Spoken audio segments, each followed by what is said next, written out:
Yes, people. Welcome to another edition of From a Third Eye View on Pi Radio, brought to you by myself, Flawless Mr. Take Note. I'm not joined by Mr. I've seen more in the night than you've seen in your life, man, like Stroll, but big up to my brother Stroll every single time. Probably adding, you get me? See the echo and that, you know what I'm saying? That's what happens when Stroll's not around. Yeah, I'm so nice you hear me twice, you feel me and that. That's what it is. You know what I'm saying? That's why I'm just letting you know we working when we working. We always working when we working. I got a spoon for everything and that. You thought you got me. But yeah, large up Stroll each and every time. He's probably putting an extra room in his yard and that. You know what I'm saying? Yeah, he's building a conservatory. He's building a conservatory. But big up Stroll, but I'm joined by my brother Cody. Man like Tox is in the building, regular guest on the show as well. So you telling me, family, you good? I'm good, man. A great weekend of football in it. So I was glad to be here and discuss it, innit? Oh yeah, we gonna get into that. We are gonna get into everything. But love to everyone who's locked in, whether you're watching live or watching this back on the Pi Radio YouTube. Make sure you hit the like button and subscribe to the channel. Big up to everyone who's listening in by a more traditional radio means, so DAB radio, or if you're online, much appreciated as well. But yeah, Tox, for those that haven't heard him, he has a lot to say. You know what I mean? He has a hell of a lot, as always, to say. You know what I mean? Sarcasm City co-founder. So that lets you know what type of character he is for those that know about Sarcasm City TV. I think there's only one result you want to start with, I'm guessing. Oh, yeah. There's only one result you want to start with. So obviously, Manchester United winning, Ronaldo's successful return, Manchester United 4, Newcastle United 1. I'll let you take it away. What's your thoughts? Where do you want to start? I know you probably don't even want to go on the game first. Nah, the game for first half, I wasn't as happy as should be. Like, I was very happy with Ronaldo coming in. But just the gameplay in the first half, it just seemed like the tactic was to spam crosses, in it. Word to Lewis, you get me? Like, word to Kathy Lewis. Spam crosses looked like it was the tactic, in it. But it's like you got to be a bit more expansive than that. Yep. To get through a low block, in it. And we always struggle against low blocks. So just to spam crosses is not the answer, in it. Like I still want to see how we break down a low block. You just can't spam crosses, in it. But however, with that being said, Cristiano Ronaldo, he's inevitable, isn't he? Like, he is inevitable. He's inevitable. I've not been this gassed for a while. And the 2 goals that he scored as well, for me, were very important goals, because the first one's a tap-in. Yeah. Terrible goalkeeping. It's terrible goalkeeping. Terrible goalkeeping. But it's a very intelligent tap-in, and he's one of 2 players that are the only 2 players in our squad that would score that goal, and the other one's Cavani. Yeah, Rashford wouldn't anticipate that. Martial wouldn't anticipate that. Sancho, Fernandez, nobody would anticipate that apart from He's Ronaldo. On the move. Yes. Yeah, like all the defenders, they thought the goalkeeper had it. Yes. I thought the goalkeeper had it. I thought the goalkeeper had it too. Everybody thought the goalkeeper had it apart from Cristiano Ronaldo. The man who As the back line's pushing out, he's pushing him behind the back line. Like, that was an important goal for me, innit? I seen people online trying to hate, like, oh, it's a tap-in. It's like, to me, it says a lot, innit? Like, they all count though.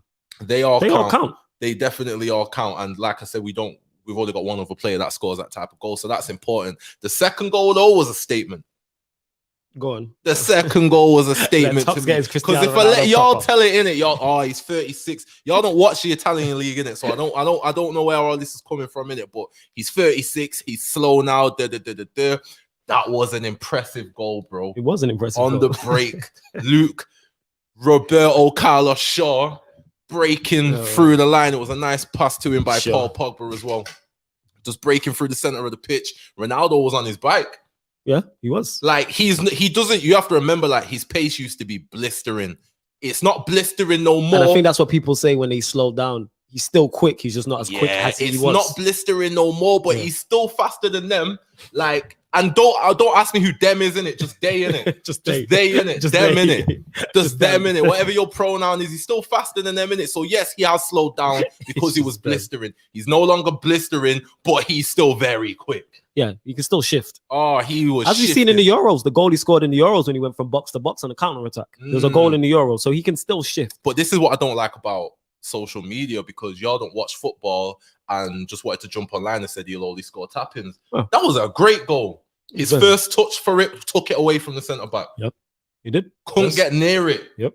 Shot through the goalkeeper's legs. Like, come on, bro. Like, that's a perfect goal. And what's important about it? On this Ronaldo PR. What's important about because we got a lot of hate. Everybody that was Paul Merson, Trevor Sinclair, everybody that was all for him going to City. It's a great move. It's the final piece of the puzzle. As soon as he's going to United now, all of a sudden he's too slow. He can't. He's 36, so he can't play this amount of games. Nonsense. It's not gonna work out. I don't know if he's gonna score such and such amount of goals. Like all that nonsense, bro. Like everybody stop it, innit? 2 statement goals. That second goal, just like the first.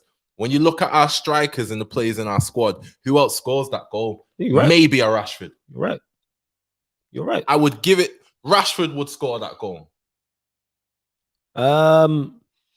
Greenwood scores that goal. That goal. Running in. Rashford scores that goal. You got a lot. I think the majority. Sancho don't really make those type of runs. Rashford and Greenwood are the 2 that stick out. Obviously, the keeper should have done better for both, but hey, you got to buy a ticket. It's one of them. Like nobody else tries to put it through his legs. That's true because it is his weaker foot. Obviously, mine is Greenwood because he don't have a weaker foot. He's just a freak of nature. He's just weird. I've never seen like a kid his age that's talented with just everything. His pace, his like guy takes penalties with one foot and free kicks with the other. But that's just crazy. And how long we've been watching football for? You've never seen anything. Never seen that. It don't even make sense. It don't make sense for the fact like it's rare you see 2-footed players in today's day and age. Never mind someone like that. Ronaldo's one. Not as 2-footed as Greenwood. Van Persie, who Greenwood basically is with pace, is crazy. And when we say 2-footed, it's like we mean like players are 2-footed in terms of what foot they shoot with. Yes. Ronaldo can shoot with his left foot very well. Greenwood would dribble with, I believe his right's supposed to be his weaker foot. Greenwood will dribble with his right or his left. Yes. I've never seen that before. That's the crazy part. He looks as comfortable moving with his right than he is with his left. And this is why normally defenders will say, show him on his weaker side. But we've seen him stick it top bins with his left foot and top bins with his right foot. This is why players and opposition started doubling up on him. Because that's all you can do is doubling up on him. It's tough because it's like, what is his weaker side? Like I said, he is supposed to be, his left foot is supposed to be his stronger foot. Yeah. But it doesn't look like that's his you know what I mean? Like, I fully get what you're saying. Say he has a weaker foot. So it's like, show him onto what side? Like, what do you want me to do in it? What do you want me to do? Because they try to show him down the line, and that's how he gets the majority of his goals. Yep. So is what it is. But yeah, go on. I didn't mean to take you off your Ronaldo goal. Like I said, he meant to put that between the goalkeeper's legs. I feel. Yeah, he shot there like purposeful. Yeah. Like that's typical Cristiano Ronaldo. He shot there on purpose. Yes. Yeah. So it 100%. Was just it was a great start. It was a lift to everybody as well. I don't know if you heard about him coming into the changing rooms and saying, "Listen, he's doing the team talk and saying, listen, we got a very good squad." This is what he did. Yeah, we got a very good squad, but we have to win something this season. Because we do have to win something this season, but we're gonna get into all of that. We definitely have to win something. We should win something. And this is why I'm happy with the Ronaldo signing, because it puts the pressure on. It puts the pressure on the manager. Now the weakest part of our squad is the manager. We've always known, even without Ronaldo, the weakest part of our squad is the manager. I debate with a lot of Oli inners, and the excuse since Jose days has been the squad's not good enough. You know this. I personally felt like we had a decent squad in the Jose. Our squad should always challenge. Yeah, win is a whole different conversation, but our squad should challenge. So I've felt like the squad was on a good base to begin with, and now Oli has his squad in it. I know people are giving him blighs now. It's he doesn't have a defensive midfielder. You never have 11 perfect positions filled. Never. It's always an excuse for Oli. I've said this already. There's always going to be an excuse. City might be the only squad that have as close to 11 perfect positions filled before Aguero left. But even the season that they were successful last year, Aguero barely played. So you utilized. If you were to ask Pep Guardiola, would he like a 25-goal season striker? He's going to tell you yes. He didn't have one. So what did he do? He utilized what he had and won the Premier League. If you were to ask Klopp the season before when they won the Premier League, would you prefer a striker that does what Firmino does but also scores 20 to 25 goals? He's going to tell you yeah. If you ask him, would you prefer a 10? He'll probably tell you yeah. But he had neither of those and utilized what he had to the fullest. And this is why we have 2 transfer windows a year, because your squad always needs overhauling, Improving. replacing, Yes. Improvement. positions need filling, improvements need to be made. You're never going to have 11 perfect positions. No. So the fact that the goalposts get moved now and that's all that gets spoke about with Ollie, or he doesn't have a defensive midfielder. I am saying with this with Chess, Ollie didn't want a defensive midfielder. Ooh, interesting. He does not seem like he is interested in a defensive midfielder. Right, how many windows has he had now? And he's only brought in Van de Beek, he's saying now he can play as a 6. He can play as a 6. He didn't come in as a 6. No, he's never been played as a 6. He's an attacking midfielder. He's not what we need. Even if he's playing in the 6, he's an offensive player from that position. He's more a Tillemans than he is an Ndidi. Yeah. So look at where he's addressing. We've addressed centre back twice. Yes. You've addressed the goalkeeping area. You've addressed the left back. You signed the right back. You signed the right back. You signed, you've addressed Ronaldo, everywhere Cavani, else. yes. He doesn't seem like he wants a centre mid. Yeah, because you've literally signed. You brought in a goalkeeper. You signed 2 centre backs. You signed the right back. Shaw's your guy. Pogba's your man. You love McTominay. You've brought in Sancho, who's a winger. You love Rashford. You love Rashford. You brought in Cristiano Ronaldo. You also brought in Cavani. So, like you said, the DM is the last. That's the most untouched place. He's touched positions 2 or 3 different times. Yeah, you got a point still. Again, that's people defended him though, saying, "Oh, he asked for a holding midfielder, but he wasn't given one." I always said, if he asked for one and he was refused one, that's wrong. But then that's on him to deal with that. All right, what are we gonna do here? I feel like Ollie gets given the players he asks for. He wanted Fernandes, he got that. He wanted Maguire, he got that. He wanted Varane, he got that. He wanted Ronaldo. Whether he's saying that's from him or not, he got Ronaldo. Like he's addressed. Like look how much he went after a right back. You can see what Ollie wants. He's not going in for the centre mid. Have you not even made a bid? You don't even get linked. There's never any Vim. So whether he's waiting out for Declan Rice or not, that's what it seems like. He doesn't seem like he wants a centre mid. Madrid just signed Camavinga for what was it, 20-something mil? Oh yeah. And Camavinga, you could argue, wasn't what we need, but it depends. Like you said, that's a great point you've made. He's touched areas 2 or 3 times. Like he signed 2 centre backs before he's gone for a DM. He signed a right back and we was linked with a right back all summer. You've given a new goalkeeper in Henderson a big new deal and could have sent him back out alone, and you've brought him back and played him for a period of time. You've got Ronaldo, you signed Cavani. That's 2 strikers. You brought Greenwood through. You love Rashford. Pogba's your guy. You want him to stay. Brought in Sancho. You brought in Sancho also. We can see what you want. Like the United squad, like there's always leaks for some reason. We always know what the team is before the team sheet out.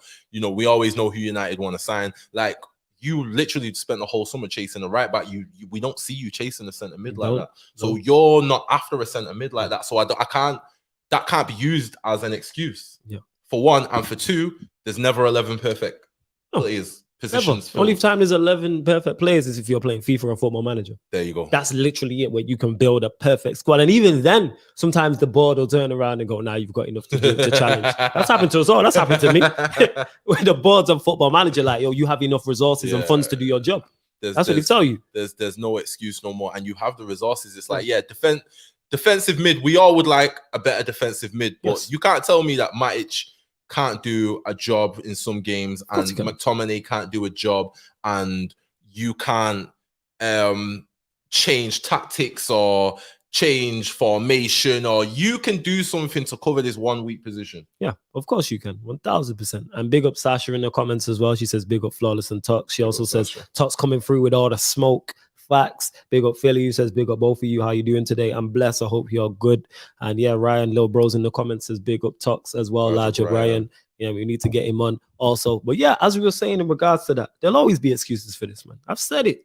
People are talking about, if he needs to win, if he wins something, if he doesn't win anything this season, he should get sacked. I'm telling you now, excuses will get made. And it'll probably be the 6. Or it'll probably be, Sancho's bedding in, Ronaldo's 36. That's what it will be. Rashford was injured for a period in the season. Fred McTominay and Matic ain't good enough. Donny can't handle the league. Varane settling in. There's always something. Like I've not had a problem with our team for a while. I felt for a while that our team is good enough to win something.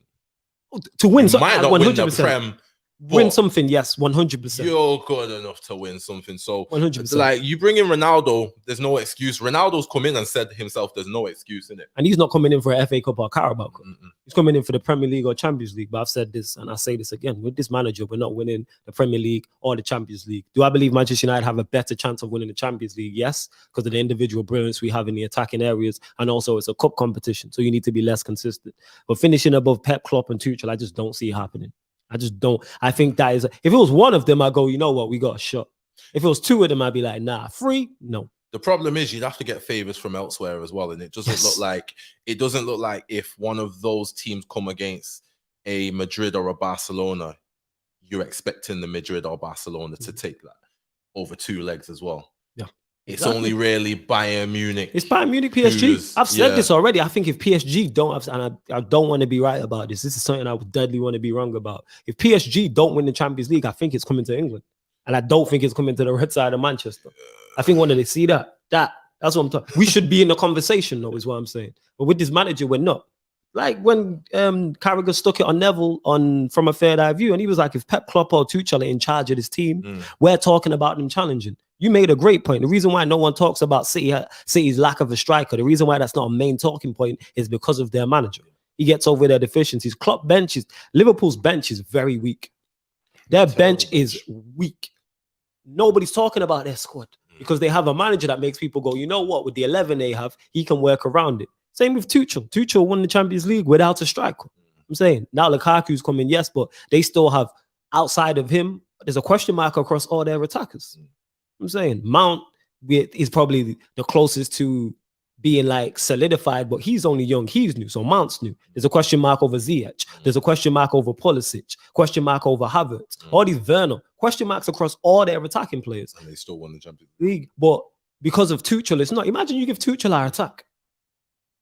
Our attack washes theirs, but I don't think they'll win the league. Man for man, attack-wise. If you if you change just the managers around, yes, we become favorites for something. And that's wild, isn't it? And just the manager. And this is what the Oleanders have to understand. You man want to wait for this guy to come good. Like, we're nah, it's not good enough, innit? Like, we're fighting against the tide here, innit? Like, we have the squad. We have the squad. I was having this discussion, and I do this on a regular basis. We're talking about bench, and I was talking because me and Ryan was going back and forth about Liverpool. And I said the reason why I don't have Liverpool as favorites is simply because of their bench. If you give Klopp United's bench, I'm putting them right up there.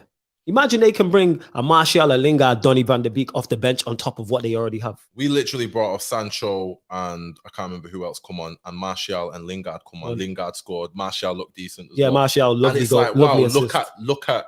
Imagine you're the right back and it's Sancho that you have to mark, and then he gets taken off and replaced with Martial after 72 minutes. Yeah, that's all. You're stressed. You're stressed. Rashford ain't even here yet. Imagine Rashford starting on the left and Rashford gets taken off for a Martial. You're stressed. You are stressed, bro. And then on top of that, they could switch it in the middle because you got to think there's no Cavani. You can play Donny. We even mentioned Juan Mata or Diallo. Ronaldo's pulling over. Ronaldo's here, and then you've got Pogba and Bruno coming from slightly deeper as well. It's kind of like, look at the options we have. I've said this. Ridiculous. Like the players we don't mention, we're talking like a Juan Mata and a Diallo gets onto Liverpool's bench. They improve them tenfold. Yeah, and they're players that don't even make our squad. People are talking about Lingard not being like good enough. I've said it all the time. Lingard is a very good squad player to have, and the goal's shown it. That's a very clever goal. Pogba just doing Pogba things. The dummy from Martial was incredible. Yeah. Like, we ain't gonna sleep on the dummy. He won't get an assist from that. Boy, it was an assist. Very important. And then the Lingard, the turn, the touch, the finish is very, very tidy. We have great options. And the thing is, I've said this, our attack is up there. Do you know what's important about that goal as well? What won't get spoken about? Donny van de Beek was involved. There we go. Just before Pogba. He does that quick pass and move, that quick give and go. That pass and he's gone. Like, he does that. Yes. And they are, all the 4 players involved in the move are very much like that.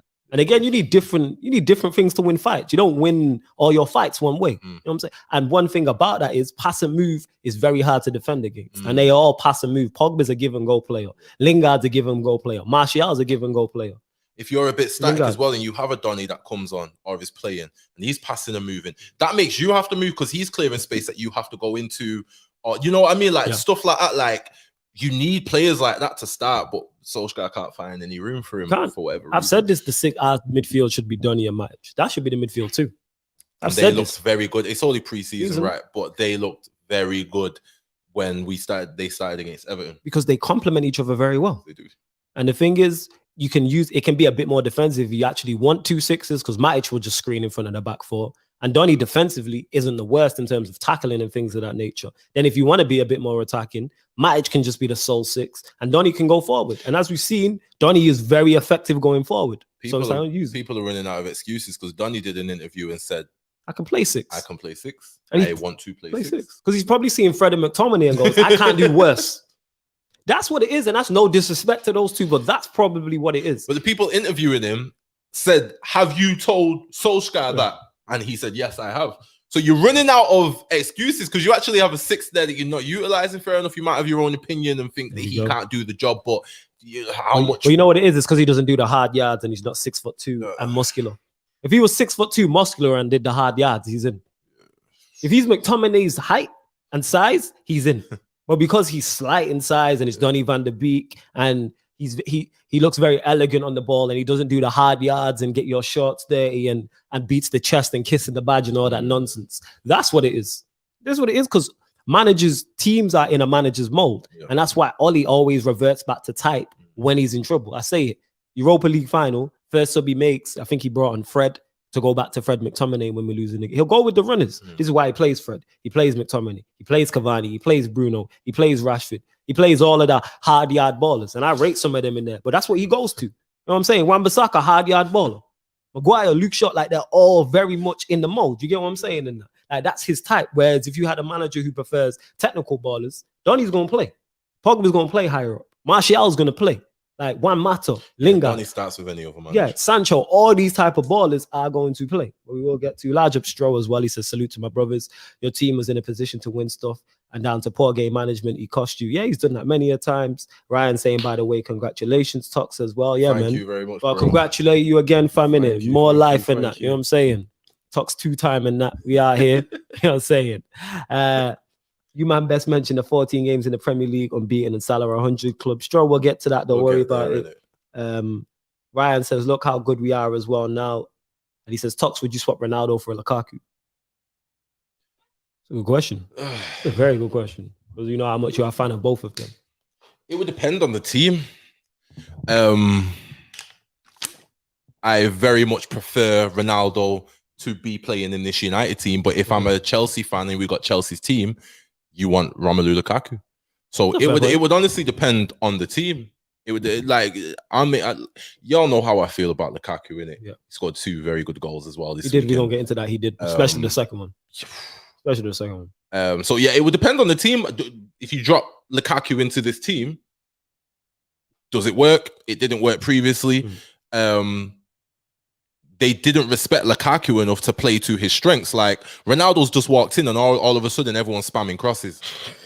When that's in actuality what you should be doing with Lukaku, but didn't. So he don't have that respect level for people to play to his strengths or to Ollie to instruct people to play to his strengths. So it depends on what the team is, innit? Like he suits the team he's in. Ronaldo suits the team he's in.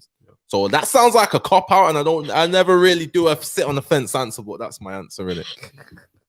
Fair enough. It's tough because the 2 players you like. So I fully understand. I do have Romelu outscoring Ronaldo this season. Though. I hear that.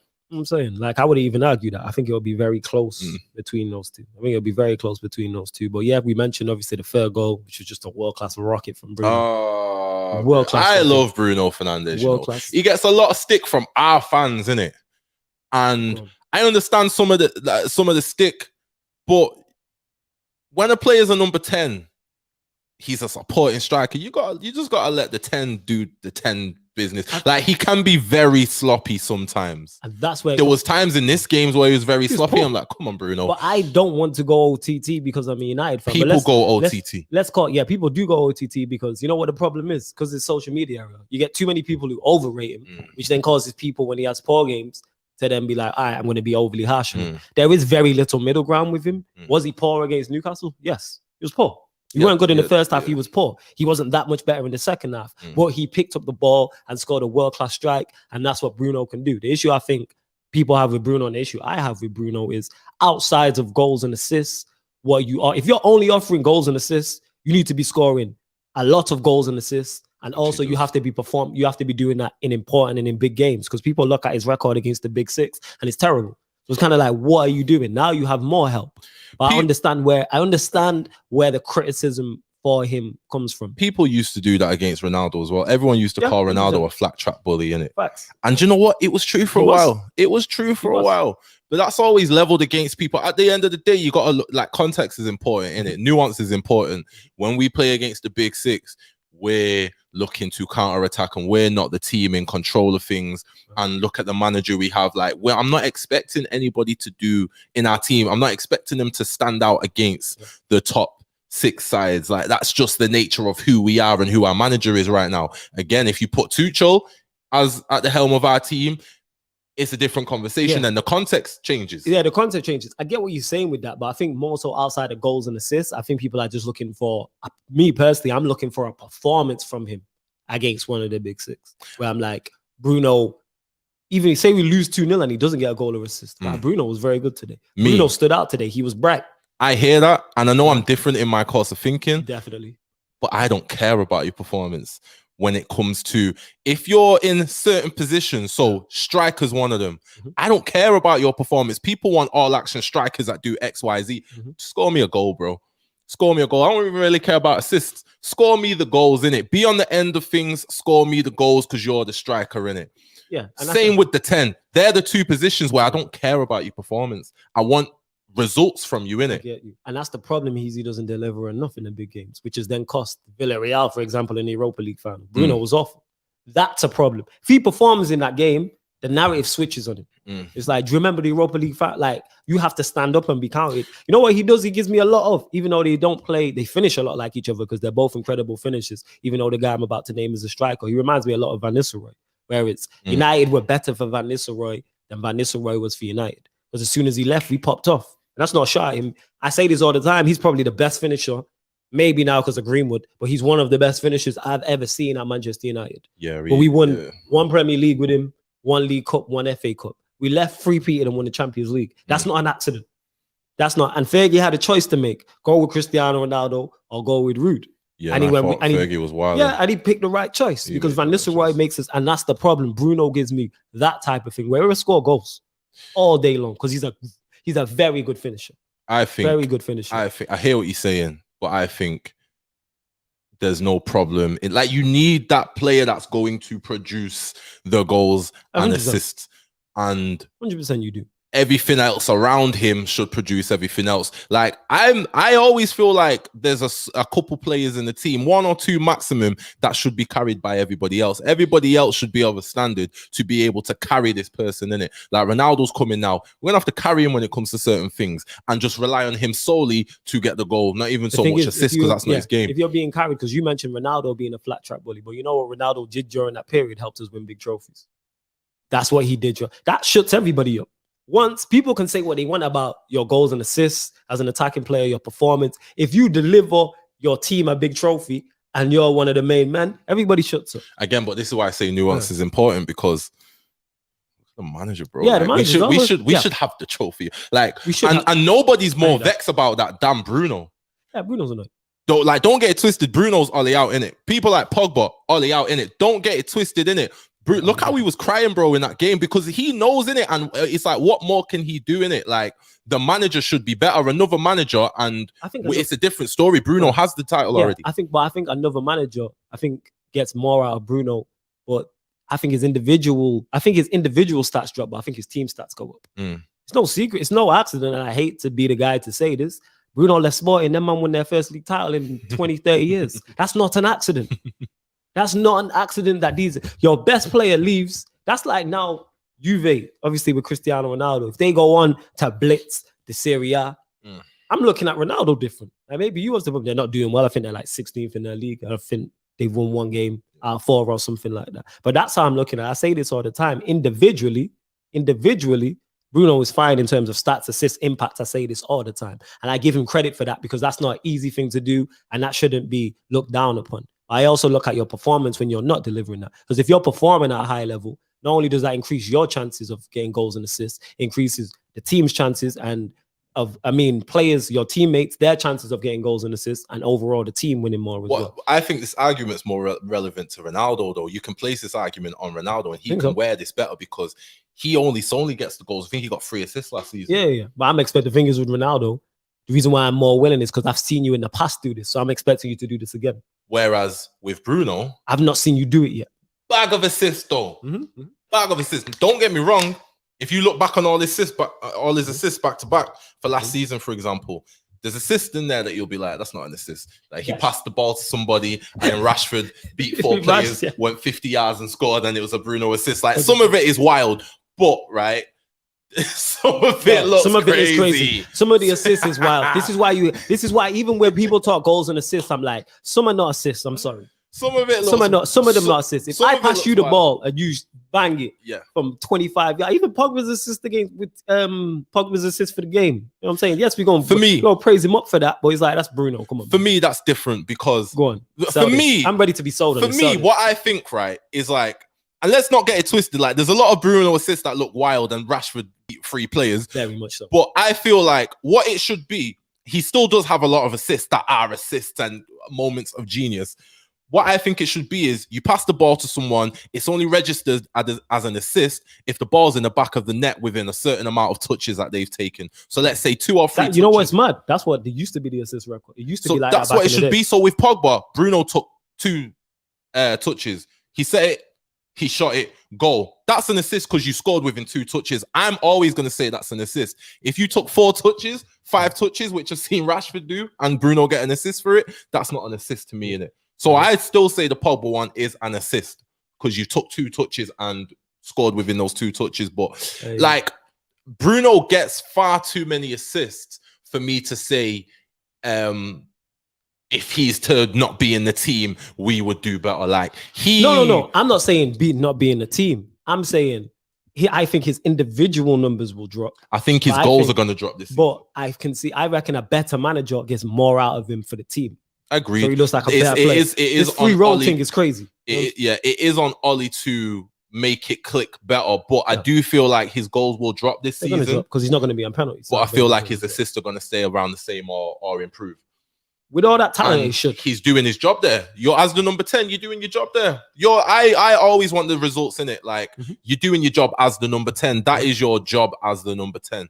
So I have no bad words to say about Bruno, man. I know everyone's had a lot to say. Ronaldo coming in, or Bruno's going to tail off now, or Ronaldo's going to take the free kicks from him. And these are not problems, bro.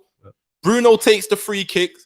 Bruno stood on the left-hand side of the ball and Fred stood on the right-hand side of the ball. If you're the goalkeeper or you're in the wall, who do you bet your money on is taking that shot? I get you. So when they're running up, if Bruno runs up first, you're going to jump in it. Yeah, of course. If Fred runs up first, what are you going to do? You're not moving in it. How is it a problem now if Ronaldo's now stood on the right and Bruno stood on the left? Like, let's stop this stupidness in it. The Paul Mersons of the world just inventing stuff. I didn't even see what you said. Oh, it's all stupid stuff, bro. Well, you got to understand he Arsenal. You're gonna hate. Worry about Arsenal, bro. You man just scrape past Norwich, innit? We're gonna get onto relegation. Worry about that, innit? You know what I mean? We're gonna get just invent stupid stuff, bro. Like we're gonna get into L relegation, man. Don't worry about it. Big up Black Diamond in the cut as well. A large up Indiana. It says big up to you both. Large up my guy Indiana every time. Says huge congrats on the baby as well. He's talking to Tox. Thank you very much, bro. Much appreciated. You just clarify that he's talking to Tox there, people. Let me just clarify that because he just he said big up to you both. Huge congrats on the baby. So I'm just clarifying that for those that you get me get 2 and 2. I might get 17. I was just making sure. That's all. But all right, we'll move on to result next. Before we do that, sorry, Rafael Varane. Talk about it. This guy wants to get me all his bars off about. He's trying to go under the radar, but boy, what a player, bro. Quality though. What a player. He's quality. What a player. You can't blame him for the goal as well. It's like, what do you do there? He's done there what I would want my defender to do. He's gambled. He's gone for it. You've missed the gamble. He's got he's passed the ball just a split second before you've managed to get to it. But I hate in that position when a defender doesn't make a decision. Either go with the runner or go to the ball. You go with the runner or you go to the ball. And if you go to the ball, you have to try and make that tackle. Too many times in that position, we see a defender not make the decision. Yeah, Lindelof. Yes. Just be passive in it because you don't want to go for that ball and miss it and feel like people are going to say you're at fault. Lindelof. Like, make the decision in it. That to me is brave defending. I need that from my centre back. Commit.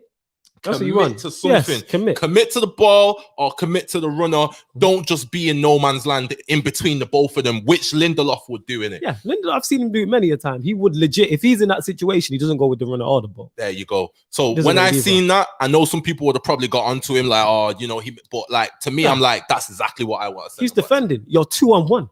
And as well, him being in the team mentally plays with the opposition. Of course. You're not seeing players attack or commit as much as they would do if he wasn't in the team. So, and he's been fine. To all people who are talking about, oh, he's overrated and this and that. Certain people's in the comments and that.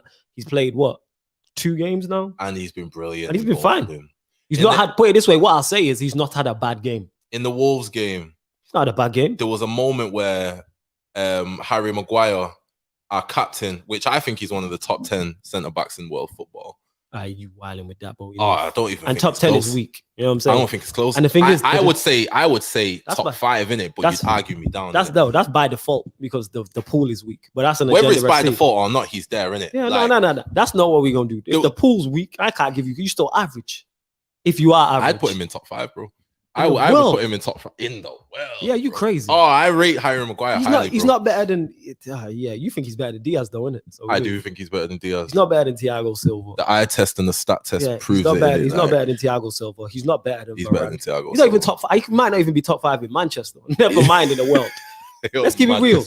He might not even be top 5. We can be argued by this view. Let's go into it, man. He's not better than Varane. I say, he's not better than a fit. But we line up an agenda FC, and let me come with my arguments, and we're going to do this, innit? We're going to do it. Because for me, I got in top 5. Yeah, you know what? It's crazy. You see, Agenda FC is perfect for you and Ryan in the comments. It's every time me and Lewis are discussing, we're going off topic here, people. But myself and Lewis have a show on Sarcasm City TV called Agenda FC, where people basically can get their strong football and opinions across. No interruptions. They get to state their case in full like it's court, and then we'll all discuss it. And then we'll go back and forth and the comments will get involved. And it's crazy how you and Ryan are constant. Because we need you on the Mason Mount one as well. You and Ryan are constant. Mason Mount is poor man's Jesse Lingard. Yeah, we're gonna get into all that. But now we've got another one with the Maguires, the top 10 centre backs. Top five centre backs in world football. So where do you rank him in the Premier League then? We are getting into it. Do you have him top 5 in the Premier League? You think all the majority of the best centre backs are here now? I think, right. Go on. Harry Maguire is top 3 centre-backs in the Premier League. Who are the other 2? Diaz is a step below Maguire. Who's the other 2? So Diaz would be in there and Virgil van Dijk would be in there. So you think Maguire's better than Thiago Silva? You out your mind. I don't rate Thiago Silva like that. At this age, no, I don't. No, even at this age, you out your mind. I don't. And you got the likes of Marquinhos. We've got Marquinhos, he'd be top 5. I've not even put Varane in there. This is why I need to sit down and really look at it, because I'm not even counting Varane in. But he's in top 3 in the Premier League. You crazy? Hey, Aaron, I think he's Aaron's fantastic. Just in the comments. Talk to your guy in it. I think large of Aaron says big up Flawless and Talks, my brothers. Congratulations. Thank you very much, bro. I think he's phenomenal in it. But he made a mistake in the Wolves game. He got megged in it. Yeah. What was important? I hated that. But what was important about that? The way Varane came across. Bro, it was exactly the reverse of what Ronaldo did when Greenwood had that shot. Ronaldo was already anticipating the goalkeeper spilling it. Yeah. Varane was anticipating Maguire. How are you there over the nah? That, you know what also adds to that? He's quick. He's quick. You know what I'm saying? He's quick physically, but he's quick thinking as well. Yeah. How are you anticipating Maguire getting megged there? Yeah. I wasn't anticipating Maguire getting beat there. You already seen it happen and was over there already. I'm he's special, bro. And he's gonna go under the radar this past game, but mate, he's different. I said he don't rate Thiago Silva. That's crazy to me. That is nuts. Not as high as Maguire. Yeah. You absolutely. I want to get on board with that, but I can't. I'm not backing that. You're gonna see at the end of the season, we're gonna look into it, innit? Yeah, you see, when they lift in the Premier League title, yeah. Okay. After when they just won the Champions League. That's a fight you're on your own there. I'm not involved in that. But yeah, we'll go through some more of the results as well. So Crystal Palace 3, Spurs 0, Watford 0, Wolves 2, Brentford 0, Brighton 1, relegation at the Emirates, Arsenal 1, Norwich City 0. United, we just discussed. Southampton 0, West Ham 0 with Antonio getting sent off. Leicester 0, Manchester City 1. Chelsea 3, Villa 0. Leeds United 0, Liverpool 3, and Everton Burnley are going to kick off in 20 minutes. What result do you want to go to next? Spurs. All right, let's go Spurs. So Crystal Palace 3, Tottenham 0. Nuno's 100% record gone. Spurs is 100% record gone. Obviously, the talk of the town is Edouard. A brace on his debut. Oh, mate. Brace on his debut. Yeah, Natalie, yeah. I don't know what talks is on with the Maguire thing, but we gonna let him say sell his Top case. 3 in the Premier League. Yeah. All right, okay. But where was he at? Spurs yes. Getting spit roasted. Spurs 3-0. Spit roasted. What's wrong with you? Relax, man, with that language. We're on radio, fam. Relax, this guy. Oh, relax. I God, that's pretty clear and people won't know what that is. But we move. But yes, Edouard scores a brace on his debut. Will Zaha scores a penalty. What I liked about this game was the feistiness. So it's like we went, so obviously it was Townsend. Who was it? Not Townsend. So my Spurs player went down. Can't remember which Spurs player it was. And then Crystal Palace didn't kick the ball out, which that's on the ref. It's not a head injury. Yeah. Get on with it.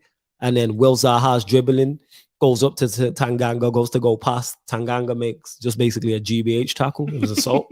Let's keep it real. I fully understand why Zaha responded in the manner he responded. Yeah. I like how they both went at it. I like how everyone piled in also. I'm for chaos. Plus, it's a London derby. We don't like each other as it is. Yeah. Like, that's one thing that is missing from the game. And I sound like an old head here, but yes, I missed that. You know, Patrick Vieira was he was G'ing them up before the game as well. Like, Spurs. come on, like that has extra spice now. Yes. That manager's in there. Yes. And that tackle, I have no problem with it. Like, it was an awful tackle, but I understand why Zaha did. I understand why Zaha did what he did in terms of response. And I'm really annoyed that Tanganga got sent off because I was interested to see how that. I would have loved to have seen that for the full 90 minutes. Yeah, could have Zaha versus Tanganga. Yeah, but then Tanganga cut it short. Yeah, he cut it short. It was only ever going to end that way. He was 2G'd up. Yeah, he was 2G'd. When he made the tackle, I just said straight, it was stupid tackle. When he's made it, I'm like, why are you diving in there? There's not a goal scoring opportunity. Why are you diving? There's no danger. Stay on your feet. If you're on a yellow card, stay on your feet. I mean, you know they're baying for your blood as it is. That's how it's part. The fans are on job already. They're already giving you stick. You know what I'm saying? Singing Patrick Vieira, he's one more than you to the Spurs fans. And then you go and do that and leave your team in the lurch. And bear in mind, Spurs weren't playing well before that. Yeah. It was all Palace. What do you think about Harry Kane so far? The first time I've ever heard him get criticism, and someone correct me in the comments if I'm wrong, for non-footballing things. So not only if he'll get criticized and say it's not his day, he's missed a couple chances. I've heard him get criticized for that type of thing. He should have done better with that shot. I've never heard him get criticized for things like body language. His attitude. He looks disinterested. I'm glad he's getting called out on it because he looks disinterested. It's clear to see. And he looks disinterested. That's why I say Spurs should have let him go. It was just very new. That's what I'd say about it, because I never thought I'd see it. Because I expect that the fact that Harry Kane's doing that is not a shock. Of course, he got the hump. He wanted the move. Gentleman's agreement. He wanted the move. I'm just surprised they called it out. Plus, it's a London derby. Oh, yeah, gentleman's agreement. But I've said this from the start. City didn't want you like that, bro. No, because they would have paid the money if they wanted you like that. How many times have we seen City pay the money for a position, not be happy with it, and then pay the money again for that same position? Yeah. Bro, if they wanted you, they'd have got you in it. You've done it with goalkeepers before. You signed Bravo. Bravo wasn't good enough, and then I think they went and got Edison. They know what the hell players are doing. Yeah. Left backs, centre backs. Like, this guy signed like enough, like 150 million left. Bro, City do this thing in it. Like, if City want you, they're gonna get you in it. And so I don't understand where it's not like Levy was turning down bids left, right, and centre. They wasn't meeting the asking price. So what's your problem? What is the problem? Like, I'm not going to let you go, especially when you got the contract you got. I'm not going to let you go for less than my asking price. Everybody knows that Daniel Levy's not going for it, innit? Yeah, City included. So they didn't want you like that. So the sulking should stop. Yeah. And plus, what you should be doing is trying to endear yourself back into the fans as well. You got, bro, season just 4 games in, bro. Yeah. Like, the fans already don't like you. Like, the fans don't like you for what you did, not turning up to training, being unprofessional. Like, if a certain number 6 who plays in Manchester did that, we'd have a different conversation. But anyway, there's Tottenham fans that were willing and wanting to forgive him, but it's too early for this. Like, in all competitions, you got 50 games left to go, bro. Like, and is this the hill you want to die on, really? Yeah, this is the hill he wants to die on. He's having a sulk because he knows it's highly unlikely he wins anything. But it's highly unlikely you get the move that you wanted now, because if you're sulking and you're not playing up to standards this season, City are not coming back in for you, bro. Nope, they're not. City are not coming. One thing about them, they're cold-blooded. And really, as well, you should be endearing yourself to the fans. After what you did, you should be trying to make it up to them. The fans didn't do you anything. All they've done is back you. All the fans did was back you before that period, and then you did that. You wanted to leave, and there's a way to leave a club if you want to leave a club. They ain't going for that. It's how United were with Ronaldo, because Ronaldo was disrespectful when he wanted to leave. I remember that he came out and he said he was a slave. Yeah, was it Michael? Slave? It was Platini that came out and said we're holding him like he's a slave, and he came out and agreed. Yeah, backed it. Yeah, do you remember? Like slaves. I do remember. He was disrespectful, but we accepted it and still love him to this day. Look at this weekend. Like, you have that type of relationship with the Tottenham fans where it's like, oh, you've not won them anything, but you were so good and reached that level of greatness in terms of personal performance at that club. They'll hold you down forever, but how you're going about it, like, you're gonna destroy all that goodwill. Yeah. And you're the one who's in the wrong. You should be trying to make it up to them. Yeah. If it's a relationship, you're in the wrong. You can't be walking around the house pouting and sulking. You know what I'm saying? That's on you to make it up to them. Yeah. You should be there. You should be doing everything in your power to get them back on your good books. All you have to do is put in performances. And a lot of fans are fickle, including myself. I'm seeing it. It's not turning in terms of they're just noticing that he's not interested. I'm seeing a lot of Tottenham fans online being like, Kane's not interested. That's where it starts. They're gonna start slagging you off next. So you better get your head in the game, bro. Because there's North London derby coming up. So I guarantee if you turn up in the North London derby, there'll be a lot of fans that go, yeah. And he does play well in them games as well. But it's interesting to see, because obviously I've been speaking to Spurs fans, and they were saying how Nuno, it's all well and good they won the 3 games, but the football is not sustainable. Nuno's playing. He's basically playing Jose Bob, which is all well and good, sitting deep and hitting on a counter attack if you're playing Manchester City, but against Wolves, against who else did they play? Against Crystal Palace, for instance, who they got beat by. That's not going to work. Nuno's just not a Tottenham manager. Like, for me, go on. What do you mean? I associate Tottenham with playing a certain level of football, a certain style of play. Yeah, and they've had managers over the years that feel like Tottenham managers. Villas-Boas, I really liked him. I felt like he was a Tottenham manager. Like the Pochettino, Tottenham manager. Like there's managers of that mold. So when Jose went in, it's like he's not a Tottenham manager. But let's see if they can sacrifice the style of play and win something, because it's Tottenham and they don't win anything. It might be all good, innit? They won that since 08. There you go. With Nuno, it's like he's just, again, he's a Jose, and he's not a Tottenham manager, but you do not have the record of winning things to kind of offset that. The problem is why they went for Nuno. Let's not forget he was like their 25th choice. They were getting turned down by I did actually forget that. You were right. They were getting turned down. I did actually forget that. Remember, he was going in for Conte's. Yeah, again, to your point, is not. But Spurs are at that level where it's not that attractive. It's not an attractive proposition for top managers, like in the Conte bracket. That's why I didn't understand. What they have to go and do is get a Nuno, get a Graham Potter, and hopefully they can then elevate with them to the next level. They can't go and get. Yeah, Tottenham are finished. You had a point where it's like you may actually just reach a certain level where things may turn, but you missed the boat. You missed the boat and you finish when Kane's gone. It's the wrap. Interested to see how they bounce back now, because like I said, I look at the Spurs side. If Kane is disinterested, it is pretty much all on Son in regards to goals. Dele Alli will be back. Why Nuno hasn't been playing on Dembele, I don't know, because I look at the midfield. I'm like, he's better than Winks and he's better than Skip. So why on Dembele? And you lack creativity. Scored 3 goals in 4 games. So it's not like you're free-flowing football. Yes, you have Son, who's an incredible player. Yeah. Kane, if he's on it. And then you got Mora, who's decent. You know what I'm saying? Bergwijn, these players are just decent. But it depends on what Spurs' objective are. Their objective is probably top 6, which I think they are capable of getting with the team they have. Kane or no Kane. Because one thing Nuno will make them, even though they got beat 3-0, is defensively solid. That's one thing we know about him. So we'll soon find out. Yeah, they could scrape 6. It's going to be a tough season for them. They could get 6. Natalie says that's Kane's fault. Who told him to sign a 6-year contract and get no release clause put in his contract? That's on him. That's just bad business. Yo, Bad deal. the striker, what's his name? Eduardo. Yeah.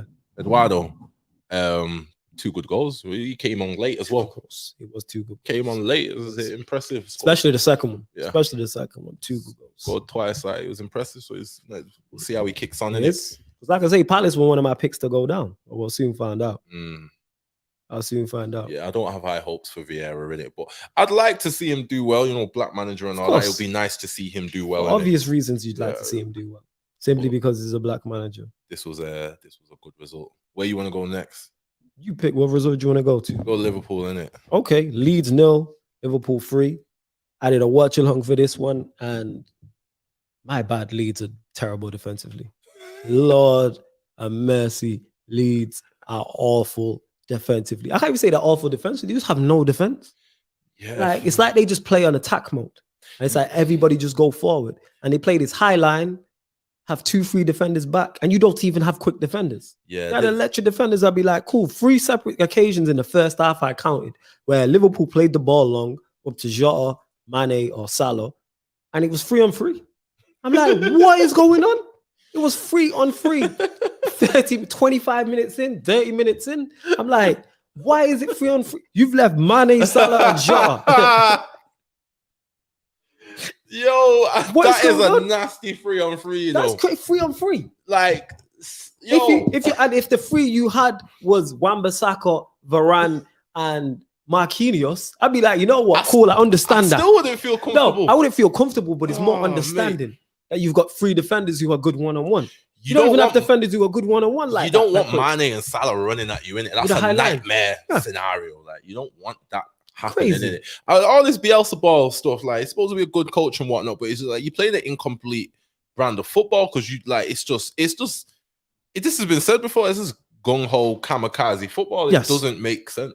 It doesn't make no sense. Great to watch. I don't get like if you play that way against sides that you're better than cool. You're playing Liverpool. You don't have a better team than Liverpool. Why are you doing that? It's a style over substance. It is, and like you're playing Manchester United. Why would you do that against sides? Like I said, you expect to beat. Cool, it makes sense. If you're playing at Southampton, if you're playing a Crystal Palace, if you're playing at Arsenal, at Brighton, teams who you're going to be in and around the relegation zone, you would expect. You know what I'm saying? Yeah, I would expect him to do that. It makes more sense. Yeah. It's kind of like high line. You don't be scoring goals like that to justify why it's gung ho football. I'm like, what is going on? It's like if you had a front line which are gonna bag you guaranteed goals. Yes. Like I don't understand. You're not guaranteeing goals like that to be playing that style of football. Like it's just weird, isn't it? Yeah. I'll never understand it. You don't have the defenders to defend. Like I said, if you had even if you had poor defenders and they were quick with recovery pace, I'd be like, cool. You don't even have quick defenders and you're playing against one of the quickest attacks. Last thing you want to do is play a high line. Yes, it is a Mane out of form. But a high line versus Mane and Salah. And throw Jota in that mix. Yeah. It's made it easy. If Mane and Jota could finish, especially Mane, that could have been 6 or 7. They lucky it was free. Very lucky it was free. I feel like Bielsa's just bantering in it. Like he knows that he's like Leeds isn't this long-term job and he knows he's better than them. Like you ever you playing Grand Theft Auto and like you go into bed soon and you just start killing everybody until the police get you in it and then you switch off and go like when you're wrapping up soon, innit? It's like I've done my mission, the game's saved, let me just kill everyone until the police bust me and I'm switching off the console anyway. Like that's how Bielsa plays football at Leeds. He does play like that way. It is just all out attack. It's literally all out attack.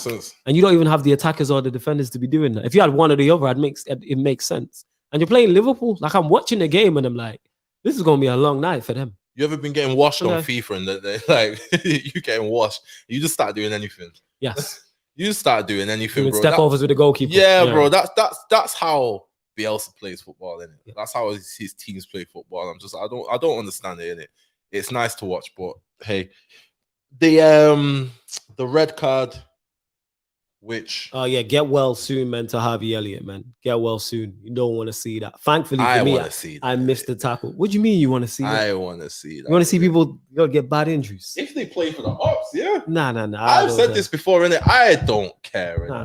If I want my opposition players to get as many injuries as possible. When Van Dijk was out for as long as he was out for, Nah, I was like, fantastic. Nah, in terms of like I don't want you to see career ending. If you get me, strain your car. Do I want his career to end? Yeah, no. This is what I'm but saying. If you're out Injuries. for 6 to 8 months, I don't need that. Like I want you to do like your hamstring's different. You know what I'm saying? For a month, or torn hamstring for 3 to 4 months. Or a broken arm. The worst, the I don't. better. Do you know why this was dope as well? After that happened, yeah, Jurgen Klopp looked shell-shocked in it. Like he looked like he didn't care about the game anymore. Because you don't. And that affects the players as well. Yes. They're mortified. I want that to like drag on to the next game and you guys, your head's still not in the game. You know what I mean? Like, you know what I mean? Like, yeah, I think I'm a fan of things like that. And the tackle itself was good. I had no problem with the tackle. Thankfully, I missed the tackle. I'm squeamish. So thankfully, I missed the tackle. But go and watch it. I could tell. No, I don't do. No. It's not. The angle I seen, they did a great job. They never zoomed into it. Thankfully, to show they just kept it on the wide, like on the camera. But it was a good tackle. He had every right to try and make that tackle. And for me, it's not malicious. It's not. It's barely a yellow card for me. I want you to go watch it because I want to see what you think about it. But it wasn't a red card. That was never. That seems to be the general consensus. Yeah, that was never a red card. He got give. That's literally it. But as a referee, you can't be emotional like that to produce a red card for a perfectly good tackle. Like things are going to happen. Like this is sports. Like there's going to be contact. Things are going to happen. Sometimes they're done purposely. A lot of times they're not done purposely. A lot of times you're not meaning to injure a player like that. He definitely wasn't going to injure him. I agree with that. I don't think there was any malice in it, but I just don't want to see that for anybody. Man. I want you to go watch it because it definitely wasn't a red card. But as the referee, like the referee should get stick for that. You shouldn't be making decisions out of emotion. You're seeing this young player on the floor. Everybody's like straight away think Salah was the closest one there. I could tell from Salah's reaction that it was something that I don't want to see again. But as the referee, you can't do that as the referee. You be but making I don't want to see that, man. Emotion. Like career-ending injuries and stuff like that. I'm not trying to see that. It's not a career. Whose career gets ended by these things? No, I'm saying it could be that type of thing. Or you might. Or you know what? When I say career-ending, not that he doesn't play again. He might never get back to the level he was at. He might not reach the heights he was supposed to reach. And not even necessarily for Liverpool. Yeah. He could have hit a certain height, got a move and went elsewhere. This is why I don't want to see it. For me, certain things are bigger than football. And that's how I look at those type of situations. I don't want to see anybody and because, he's a kid. Like, he's still got his whole career ahead of him. He's highly rated by them. He would have played. He's played a couple games beforehand. And as a football fan, it's always interesting to see where these things are going. Like, I don't wish that on anybody, man. Like, for me, the bigger picture is whatever advantage we can get over our rivals. I hear that in terms of the advantage. I'm all for that, but I don't think that's an advantage for us. Do I wish he makes a speedy recovery? No. Do I want him to recover? Yes, I do.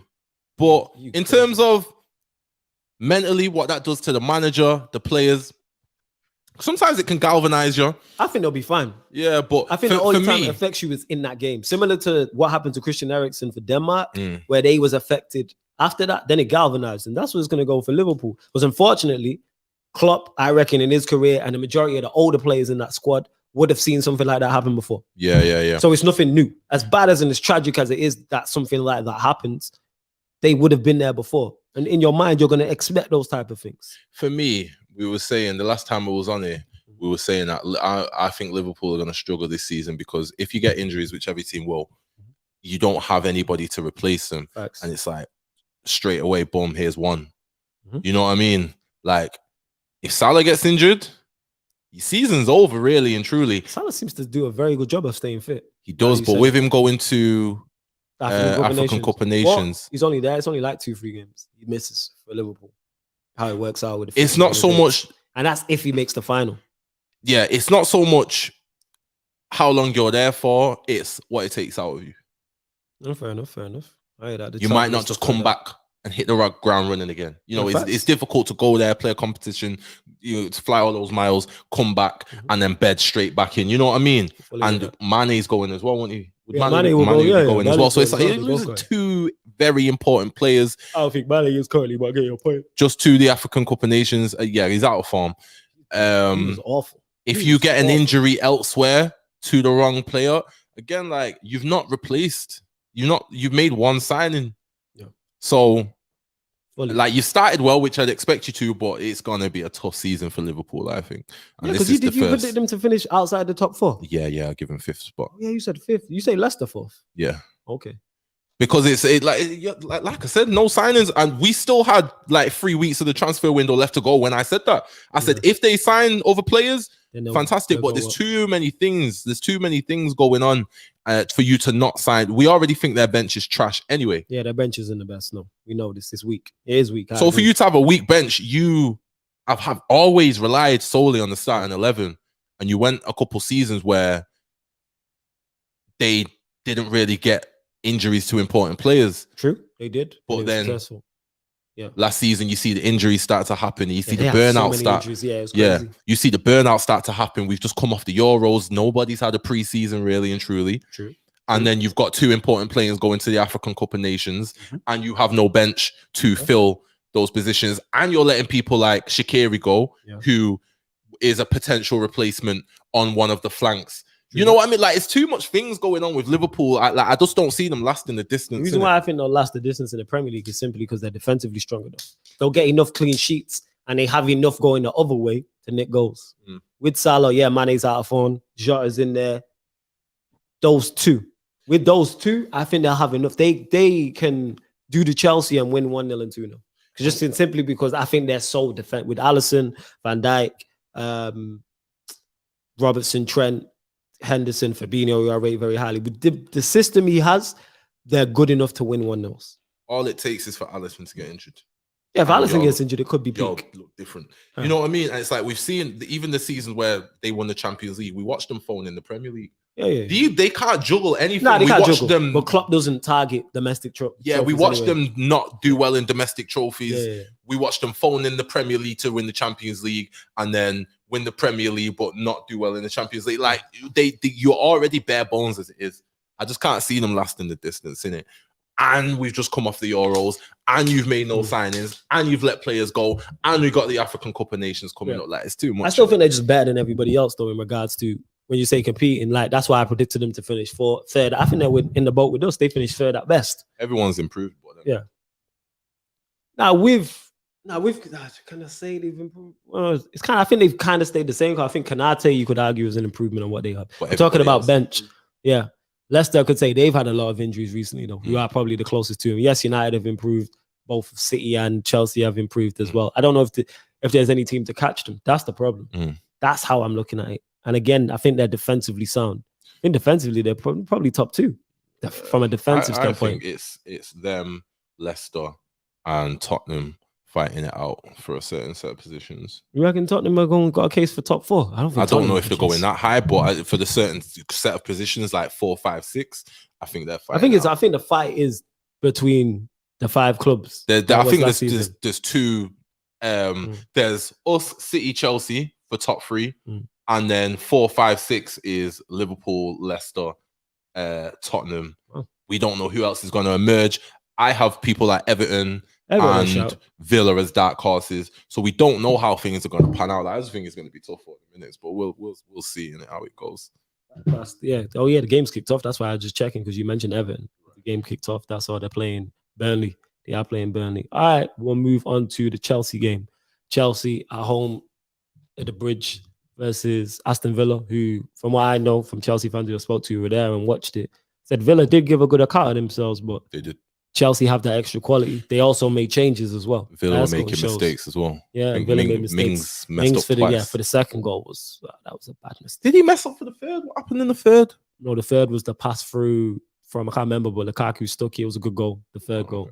It's where Lukaku, both Lukaku's goals were just good goals. I need Lukaku to stop kissing badges, bro.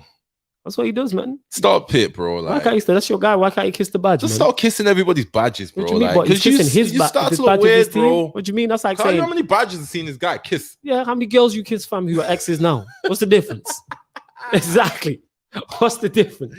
Bro, What's the because difference? you just look mad, bro. Like, What's the difference? Kiss one badge, innit? No, what's the I difference? can't watch you kiss Everton badge, Yeah. kiss Inter Milan badge, kiss United badge, kiss Chelsea badge. That was Bro, his you girl at the kissed time. 4 badges. Because that was his girl. Nah, and you've kissed bro, more than stop 4 it, girls in bro. your lifetime. Nah, It's more, you know what I'm nah, saying? nah, What are you talking about? Nah. You can't kiss your new kiss girl 4 because you're badges, ex. and then you're not staying at Chelsea for What's life. that? You gonna kiss the next badge as well. Yeah, because that's his you, new girl. You just start to look disingenuous after a while. Because that's innit? his new girl. And You that. kissing it after every goal. You just gonna kiss the. Stop Yeah. it, bro. I've watched you kiss too many badges for me to take it serious when you're kissing Chelsea's badge Because it's not after supposed, every it's goal. not supposed to Stop be. it, man. You're my girl now. You're paying the money now. So that's what it is. If I see you in the club this week, Yeah. you kissing up on one gal, Yeah. and then I see you in the club next week and you kissing up another gal, Yeah. and then the week after that you kissing up another gal, people gonna stop taking your woman seriously. Yeah, after that 100%. point, innit? And we've Like, seen that stop, happen. bro. We know guys who have done that. So Yeah, we know bro. this. And we know when that man get you get me, we call him on a certain thing, innit? Like, stop it, bro. Like, you kissing That's up him. everybody's badge, That's bro. what Lukaku's on. He's on that vibe. Bear in mind, he was in long-term relationships with all these clubs. This guy came United and kissed the He was badge. at Anderlecht. He was at Anderlecht for a long time. Kissed the badge there. Yeah. He probably kissed the badge there. Yeah, he as kissed well, the innit? badge at Anderlecht. Come on, bro. What do you mean, fam? So what? He's only supposed to kiss one badge? Just score the goal and bust a celebration. You get me? Maybe Do a knee slide. You get He's me? Do back a home. Robbie Keane, baba bang, do a roll or Nah, I something. said Innit? don't Like, do bro, Robbie some Keane. kissing badges, bro. Yo, man, it's his girl, man. Like I said, there's nothing wrong with that. And it's not like he's week in, week out. Like, he's changing clubs, innit? He was at Bro. Chelsea for a period. He was at Everton for a period. He was Yo, at West Brom for a Stop period. kissing up badges, bro. Like, it's weird, innit? Like, you can't just kiss everybody's badge, but you kiss like 5 badges. Yeah, he's kissed Anderlecht, West Brom, Everton, Manchester United. And he kissed him Inter Milan, quick as Chelsea. well. Bro, you fall in love quick, bro. He came United, and yo, he was on like his 3rd goal. He kissed the badge, bro. What do you mean, bro? Hey, there's nothing wrong with falling in bro. Right, why you being that? Right, there's nothing wrong with falling in love quick, fam. What do you bro. mean, man? What's wrong with falling in love quick, man? Give up the I got goodies swept in. quick. Yo, yeah. Nah, bro. You kissing up everybody's badge, bro. You was at United and kissed the badge quick, bro. I thought it was weird then, innit? It's like you kissing the badge already, innit? You just got it, bro. You fell in Like, love. nah, You're an bro. emotional guy as well. What's I'm wrong an with kissing the emotional badge guy, quick, bro. I'm man? not just kissing He up got, everybody. he got, like, so, he got sorted and get me Ugh. Stretford end. He was gas, fam. You You kiss know what I'm up saying? Big £90 million move. 5 badges on This camera, is- bro. Like, But this is 5 badges over like a 15, 20 year period. That's one every 2 years, fam. you can't just kiss up everybody's saying. badge, bro. That's one every 2 years, fam. No. Why can't you kiss up everyone's You can't badge? kiss up everybody's badge, bro. There's 2 good goals in it. It was 2 Lukaku goals in it. It was very good goals, especially the first one in regards to the way he checked. I think he dipped inside. It might have been Axel actually. Like, he went past, I can't remember the defender, good finish. And then the second one, he just stuck, just struck it. Typical striker's goal. When did Chelsea last concede? That's what's worrying me. Liverpool. When I was from the penalty spot. Penalty. But in So terms from of open open- play, I don't think they've conceded yet. So I did my pick. I said it That's before. scary. Stroll was here. I hope Stroll's in the comments because Stroll was telling me that Chelsea can't win the Premier League. And then I picked after Chelsea the game, to win. after they played his mob, he was like, yeah, Chelsea. I was like, this is why. Who was he picking? I was on the show. Who did he pick? I I think it's C. I think he went C. Yeah. But he said, though, obviously, he did the whole, you'll never walk alone, probably kissed the badge and said, yeah, I'm not, don't rule us out. You know what Liverpool fans are like? They're always emotional. Can't rule us out, the roar of the crowd. You'll never walk alone. All that nonsense. That's what they all say the same thing. They all sing for the They're same very thing. romantic, innit? Hella romance, They innit? very Yo, Lukaku romantic, should yo. go there. That works, innit? That works, innit? That works, man. Lukaku should have went Liverpool. Hella romance, They innit? love the romance. Hella They love the romance. rose petals on the bed, the roses. The fans are back in full Anfield under the Anfield. European lights on a Yeah. Tuesday night. Oh, shut up, bro. Shut up. You've heard that hella times, innit? You've heard that hella times. Under the lights on a Tuesday evening. That, bro, man, don't care, innit? It's like, shut up, man. Man, don't I'm here care. to tell innit? you right now, we don't care. We don't care. You know what I'm saying? All the time, innit? The lights, the Anfield roar is back. You'll never walk alone. You know what I'm saying? The spirit of Istanbul. It's like, God, sure, man. shut We don't up. care, man. We don't care. You know what I'm saying? Anfield this, Liverpool, Anfield that. You know what I'm saying? The cop end. man. Like, no. They all sing from the same hymn sheet. Same Yeah, crap. mad romance, Oh, there's innit? a hella romance under the lights. Everybody got lights. We got lights. Everybody got lights, yo. It's kind of like under the lights. Like there's no other team in the league that has special European nights. You know what I'm saying? Jokers. Yo, they're Jokers. mad funny, innit? But yeah, man, Chelsea not conceding, innit? Which is that's the most important. That's the most impressive thing to me. Sorry, they've got the striker, he's banging goals. The whole team looks good, innit? He's matched it. The only downplay, obviously, Soundagare's got hauled off, but Tuchel admitted it. He said it was my mistake for throwing him in. I thought he'd be all right coming from La Liga to the Premier League, and Soundaga's got a rude awakening. It's but he'll be good different for over it. Yeah, it's here, different. man. You know what I'm I saying? don't understand that. It's different. But Tuchel owned it. Tuchel said that's on me, and he made the change at halftime. I believe he brought on Jorginho, and instantly Chelsea looked better. I rate a manager that can own up to his mistakes. Yes. Publicly, because that's what you're supposed to do. You know why you own up to your mistakes publicly? Because now we're not talking about Soundaga's poor performance. We're blaming Tuchel. Fergie used to do it. Take the blame off the players. Blame me. Fergie used to blame everybody but the players. Yes. You know Fergie will come out and start a fight if he had to, innit? Yeah. Full ruckus, fam. Full ruckus is go pick on a media guy for no reason, innit? No reason. And then that's the headlines for the next few days, innit? You do it all the remember when time. we played Swansea, I think we might have drew, and someone threw the ball at Van Persie. And I think it hit his arm or his shoulder. And he's like, I could have killed him. That's Fergie for you. Now that's the headline. You know what I'm saying? Like, it's like, it's fine. They kicked the ball in the him or something like that. I could have killed him. You know what I'm saying? It's like, all right. And yet still, we can't even remember the game or the result, but we remember the incident. Just about remember the incident? Yeah, I just remember Swansea. Oh, God. And Fergie said, yeah, how long has Swansea not been in the Premier League? You know what I'm saying? I could have killed him. That's what Fergie does. He would. He'd fully do something wild than that.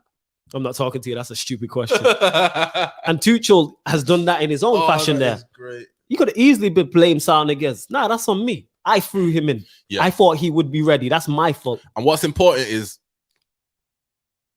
rectifying your mistake. So you said he hauled him off at half time. Yeah, there's other managers out here that will let him see out the game, bro. Yeah. Fred, in that Wolves game, that was the worst start to a game I've seen in a long time. Someone reminded me about Phil Jones at Tottenham. Yeah, that was bad. The Phil Jones. Yeah, someone reminded me of that, but this was bad. And he saw 90 minutes. He saw the whole 90. At what point do we have to call this manager out on his arrogance? Talk about it. You can't see, bro, because he wouldn't have seen half time with me, bro. No. Like, clearly, I don't know what's going on with him, but this is not working, bro. No. And you've not conceded as of yet, thankfully, but bro, it's coming in it. So haul this guy off and rectify your mistake quickly in it. Facts. Like, there's nothing wrong with getting things wrong. That's why you have substitutions. We're all human in it, bro. That's why it is. So with Tuchel recognizing that and pulling him off at halftime, there's nothing wrong with that. Fred knows he was having a bad game. Yeah. He like 27. His head's not going to drop. It's not going to destroy his confidence. Like he's not a Jadon Sancho. He's not 21. This is what I'm saying. He's 27. Brazil international. He knows he's playing bad. If you haul him off at halftime, guess what? He'll probably be better next game. Yeah, he probably will, and he'll know it's a kick up the backside. That's what it is. Kick up the bum, innit? Like you kick up the bum, get it together. You know what I'm saying? You're not delivering. Get it together. This isn't good enough. It was terrible, bro. It was terrible, but that's what happens. Like this is, but props to Tuchel, and like I say, Chelsea just look good. Yeah, still my favorites, innit? Yeah, they're my favorites, and I think they win it. Not comfortable, but I think before they play us, I think the 35th game of the season, I reckon it'll be done by then. If it's not mathematical, it's done in a theoretical sense, I would say. I think it'll be done around them. Well-oiled machine. That's how I look at them. They're just going to 1-0. They ain't going to have no glitz and glamour. They'll just 1-0 and 2-0 their way to the league type of thing. Reminds me of when Conte started rolling, when he changed to the back 3, back 5, and he just started rolling. That type of thing. Oh, exactly. I remember there was a season, I think it was Jose's second stint, when they won hella games with 1-0. It's 1-0. And it was just like, yeah, it's the Chelsea way. Outside of Ancelotti, that's how Chelsea have won the majority of their league titles. Premier Leagues, I should say. Is that type of thing. Well, yeah, we'll soon find out. Just checking. Everton still are 0-0 with Burnley 13 minutes gone. I was also checking for my FPL because Conrad mentioned it. He says big up Flawless and Talks. Large up Conrad. He also says, Flawless, how did your FPL go? I still have to play at the moment. I have 56 points. He said, I'm good doing the dishes as well. Yeah, man, enjoy. Make sure you scrub the dishes properly, my guy. Flawless, he's still celebrating mid-table in your FPL. Well, I watched you because I got 76 points this week. And Damari Gray's playing. So I could be on 80. You know what I'm saying? I watched everyone this week. 76 points. I still got a player to play. Come on now. You know what I'm saying? I told you that I was getting it together. Big up Statman Baines, because obviously me and him do Stats, Facts, and Vibes, which is the Fantasy Premier League show. 1 week on his, 1 week on his channel, the next week on Sarcasm City TV. What result we going to next? Let's have a look. Obviously Liverpool leads. We've touched on Chelsea. We just spoke on. All right, Leicester 0, Manchester City 1. We'll go there. Yeah. Scrappy goal for City, but they all count. Vardy, I don't even know with VAR if it was offside or not. It was very close. I don't know how they've ruled that offside. I haven't. But you know what? See, you're kind of going under the radar still. What do you think? Or is that just because City just don't hold weight like that? They just like they just a small team, innit? Like they're a small club, bro. It's not like you're successful, but you're just still here. Yeah, like you can banter Arsenal because you know a lot of Arsenal fans. There's a lot of Arsenal fans in your timeline. Yes. Like you can banter them like for a lot of things. With the City banter, it only goes so far. There's not really any City fans to banter. Very few. Like, you know what I mean? And we're in Manchester saying that, innit? So it's just like there's very few. Bro, there's just no one cares about City, innit? It's like you lot win, you lose, you draw. It's kind of like you don't move the needle at all. You're never the headline at all. Like City could win. They win 5-0 against Arsenal and we're the headline. Arsenal are the headline. Yeah, it's like even when it comes to this, like to the YouTube fan space and whatnot, like every team has like major names as their fan representatives, and it's like who outside of Jan, who Jan, you got Jan City, and then you got Big Steve who works with Saeed. That's it.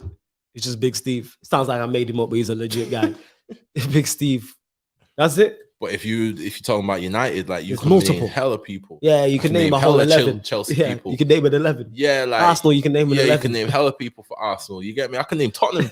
yeah. Tottenham heads in it. It's just like it's no one cares about City in it. They're just there. Even I'm not saying that because y'all got oil money and because y'all win stuff. I'm just like no one cares about you lot in it. Like, it is what it is. Because they're going along because the top four is already taking shape in the table. So it's United, Chelsea, Liverpool, City. I don't think it'll finish like that. I do believe that will be the top four. But this early in the season, it's looking already like they're going to be the four. And you got obviously Brighton in fifth. Brighton had a tremendous start to the season, which we'll touch on. Spurs are sixth. Obviously, if Everton win today, they'll be up there as well. Like they'll displace Manchester City if Everton beat Burnley today. But yeah, Manchester City do Manchester City things. I think they'll be the closest to Chelsea.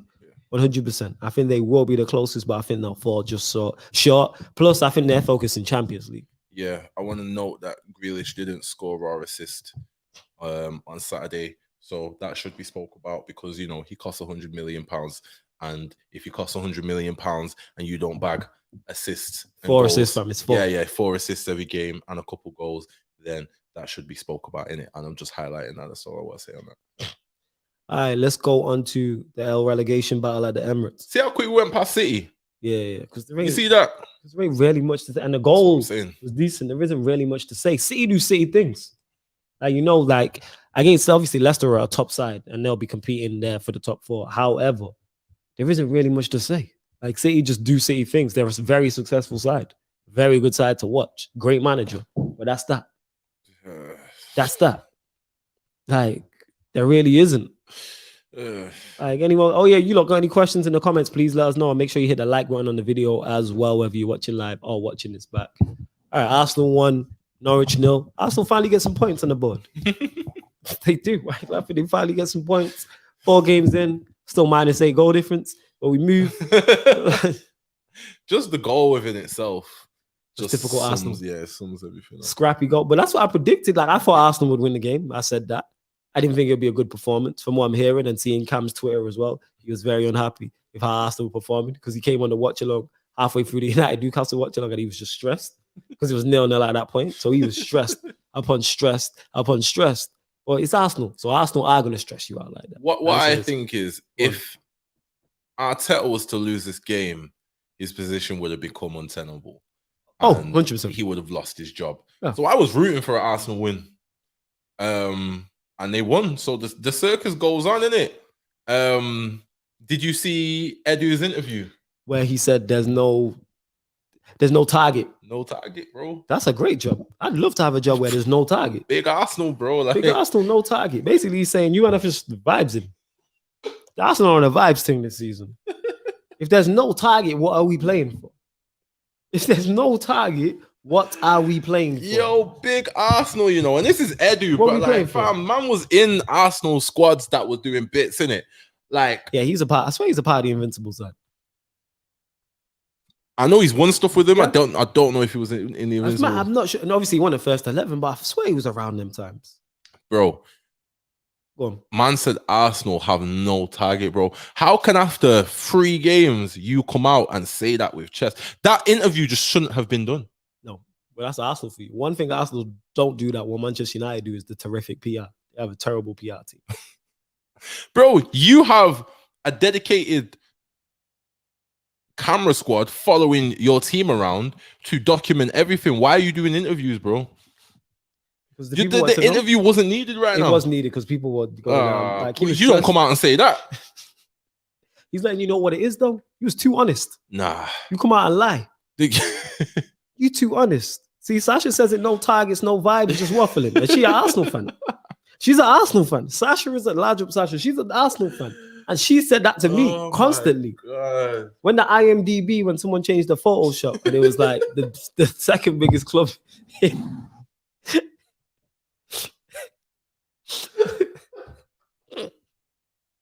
Yo, Arsenal really are a joke, you know. Like legit. They legit are a joke. Like no targets, no vibes. Oh my God. They are just waffles. You know what I'm saying? They just waffling. Like, what do you mean you got no target? No target, bro. There's no target. Yo, bro, what club does not have a target, fam? Every club has it. Even Norwich will have it. Norwich would have come up and gone, you know what? 17th. That's our target. We trying to stay up. Norwich have come up. Be like, we try to stay in the Premier League. Brentford and Watford both came up. Target, stay in the Premier League. Arsenal's target, 7th. My God. Let's go better than 8th. It should be that. What but message is that putting out to your own dressing room, though? Like, there's no target. I don't know if something different is being said behind the scenes. But, bro, you're coming out publicly and saying there's no targets. What do you mean there's no targets? There's no targets. So, essentially, Arteta can finish 15th and that's calm. Yes. That's why I don't think he would have been sacked. How can you sack a man for how can you sack a man for not achieving when there's no achievement list? How can he fall below expectations when there's no expectations? That is wild. Make it make sense. He's not hitting the target, but there's no target. So how can he fail? He in an untenable position. He the most untouchable manager in the Premier League. There's no target. They can lose their next 5 games. There's no target. Someone let me know. What is going on? What is going on with Arsenal? Like, there is no target. One thing I know yet is you Arsenal fans need to start rioting and protesting again because that is wild. Man said there's no the thing he can't. That's why I don't think he would have been sacked. He's not falling below expectation when there's no expectation. Oh my God. Natalie said Edu was just wilding. How you come out saying there's no target? That was disrespectful to the club. It's like we all in the Titanic and we all sinking.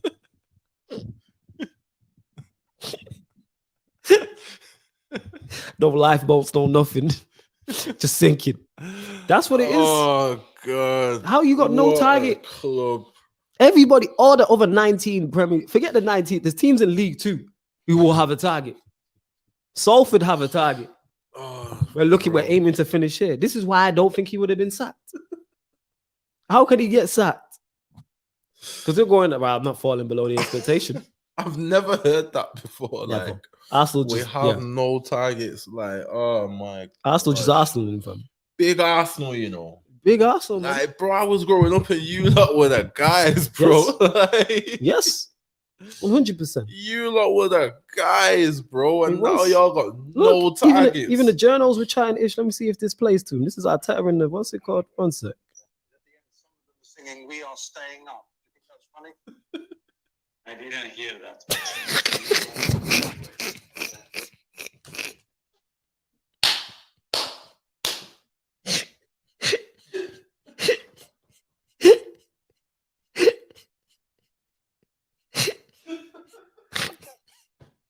Yo. Oh my God. Arsenal are great. Man is being panicked, yo. They were thinking, we are staying up. Do you think that's funny, man? Said, I didn't hear it. You know what I'm saying? Man denied it all. You know you heard that, man. You're at home. You're the home team. How you didn't hear that? You know what I'm saying? Oh my God. Because if they were singing your name, you would have heard that. You know what I'm saying? Are we staying up? You know you heard that. There's people who were watching that game, you know what I mean, on streams, who would have heard that. Don't lie. You know what I'm saying? Why is man bringing that up? No other manager gets asked that.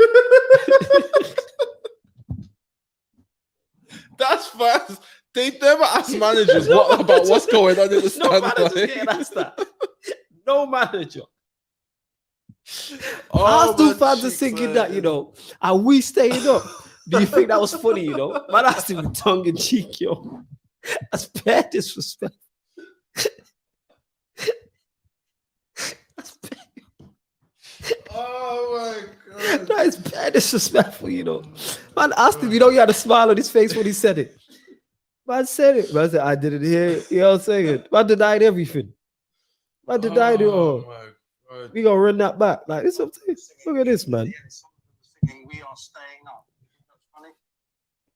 I didn't hear that. Anyway. We have to accept it. Oh god. People Sasha say that's illogical Arsenal for you. You can't fall. You can't fail if you have no targets. That's facts. What were they doing at the City game? The fans were like cheering when City scored. Yeah, or they were something cheering, like that. ironic cheering, and they were singing to the City fans in it. You're nothing special. We lose every week.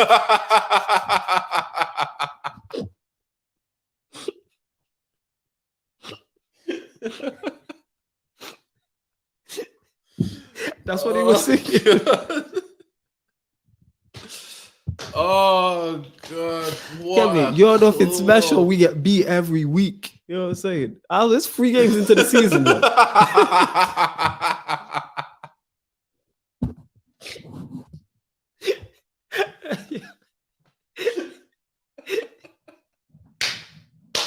Every week, yo, the season 3 just games. started.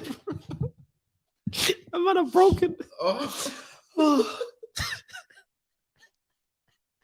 Yo, I've never seen fans this broken at the start of Really, the yo. season, yo. It's August. Oh my Oh, god. not a broken. Well, early September, you don't know what I mean. But the thing is, like, they knew that there was not gonna win many games anyway when they seen this start. They went into there with any expectations, none. You know what I'm saying? But they like for there to be no expectations, but for them to still be as broken as they've been, it's just like mad. Because they even fell below that. Oh That's what it is. God. Yeah, it was the Brentford thing. Yeah, it's the Brentford thing. That's the stat. Because that was the game he was looking at. Like, we win this, we get beat by Chelsea, we get beat by with City, and then we go again. And then we beat Norwich. I think that's the last 6 time I points. was on the show, innit? Where we was actually saying Predicting. like Brentford have just come up, new stadium, they're gonna be bouncing first game in the season, all the fans back in the stadium, like right, this could be spicy, innit? Yep. And then they went on and they won 2-0, innit? So it's just like, bro, I don't know what's going on with Arsenal, innit? Or where Arsenal they're gonna thing. end up. Like it's just mad, bro. I reckon mid-table. It's great to see. If you lot finish 8-4 below, oh mate, it's banter season, Banner bro. if they finish 8th. From Ain't it funny how things work out? Because like just like 2 seasons ago, they were saying we were the banner club. it was a debate. It was a debate. The Arsenal fans were saying they weren't debating. They were saying we. No, were they were saying, but I'm saying it was a debate between us. Right. They were saying we are. It switched. Yeah. Sometimes we were the banner club. They were the banner club. The whole 666 thing. But then they took the banner bus and took it elsewhere. You know what I'm saying? And They then got on a road trip with road trip like the whole circus now. You know what I'm saying? They more than banner club. You're the entire circus. Bunch of clowns. You are the entire circus now. God, what a team. I'm saying, and I would say you take on the road, but you lot ain't in Europe. You know what I'm saying? But we move. That's what it is.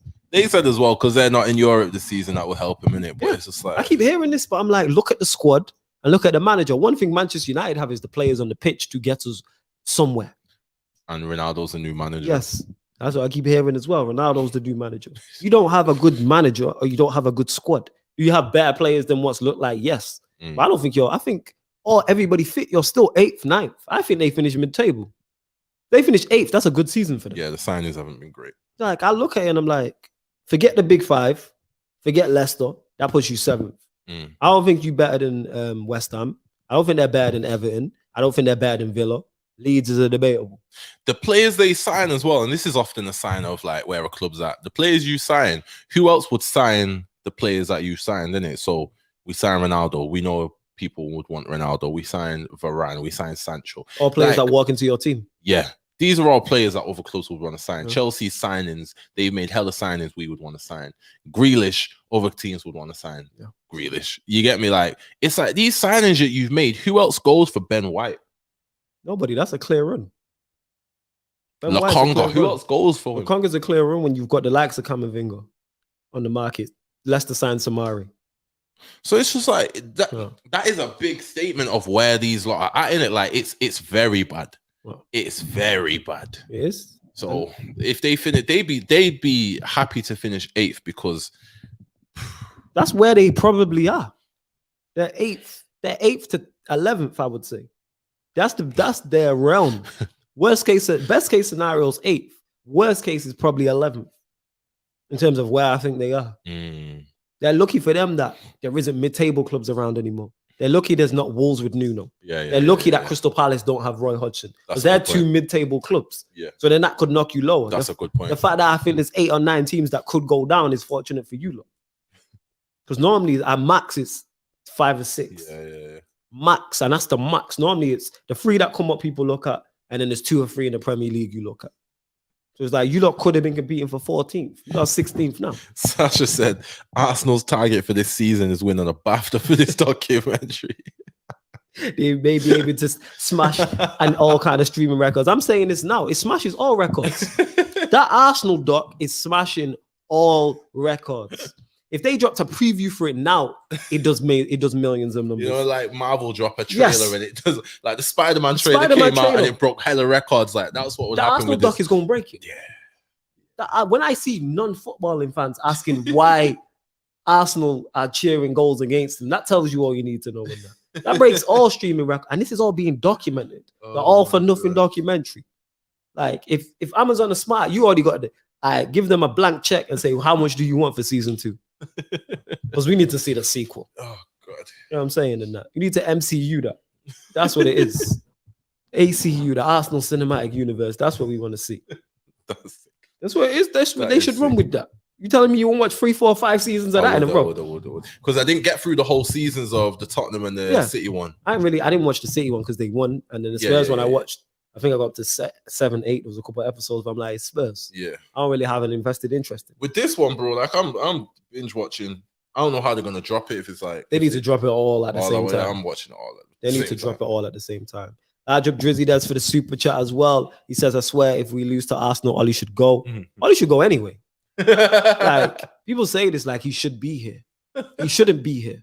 I'm going to continue to say this. He should go anyway. Like Ollie should not be here. But love for the super chat, Drizzy does. Big up Drizzy does. With the Ronaldo signing, it definitely puts 100% more pressure on Ollie because you got no excuses now, bro. You have no excuses, but people will still make him. You have Cristiano Ronaldo. I'm seeing people now say that there's no excuse. They'll make the excuse. Some will. When it goes certain south. fans will be like, right, we need to win. Certain fans will be like, I'm seeing fans say like it's time now, we do need to win something. Yeah. Whether you keep that energy at the end of the season, if it all goes wrong, we'll see in it.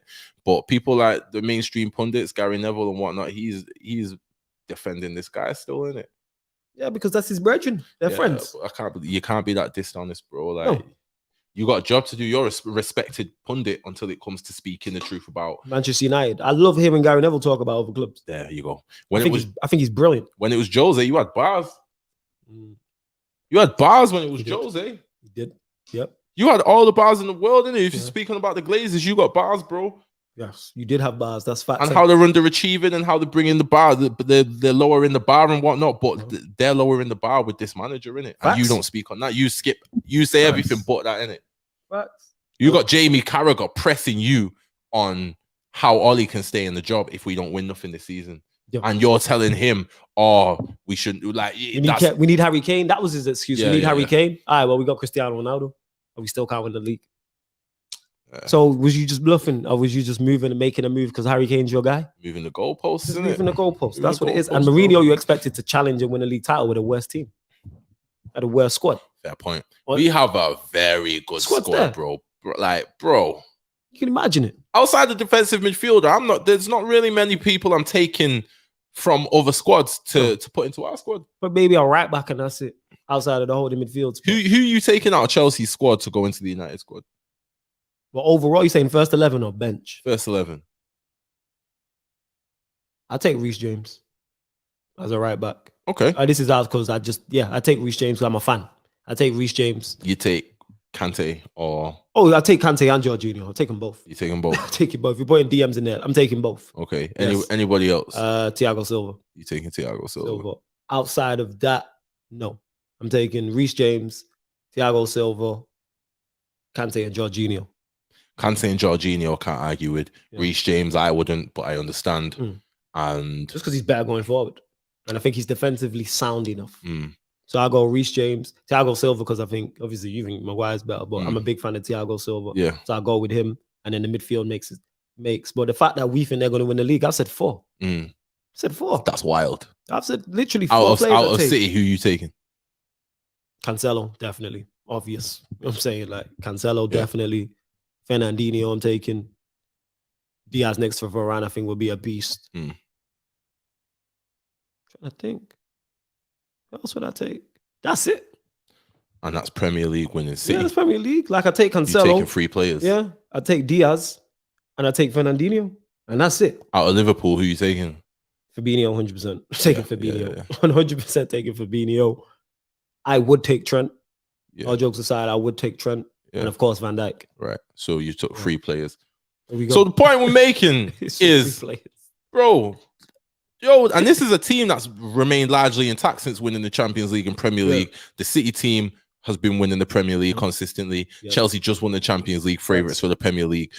So they've been the 3 most successful teams in recent times. And we're saying 3 out 4 players are push. Right. But Gary Neville's telling me that we're not expected to win things this season. We're expected to challenge. But yeah, there is. But I bet if you ask Gary Neville that, he'd probably take 2 or 3. He's not taking more than that.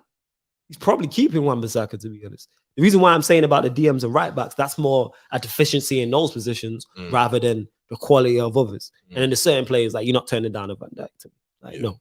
I'm saying I'm not going to turn down a Thiago Silva. I'm not turning down a Fernandinho or Fabinho or Jorginho. I see why you take the right back, because you want someone that's better going forward. Better going forward.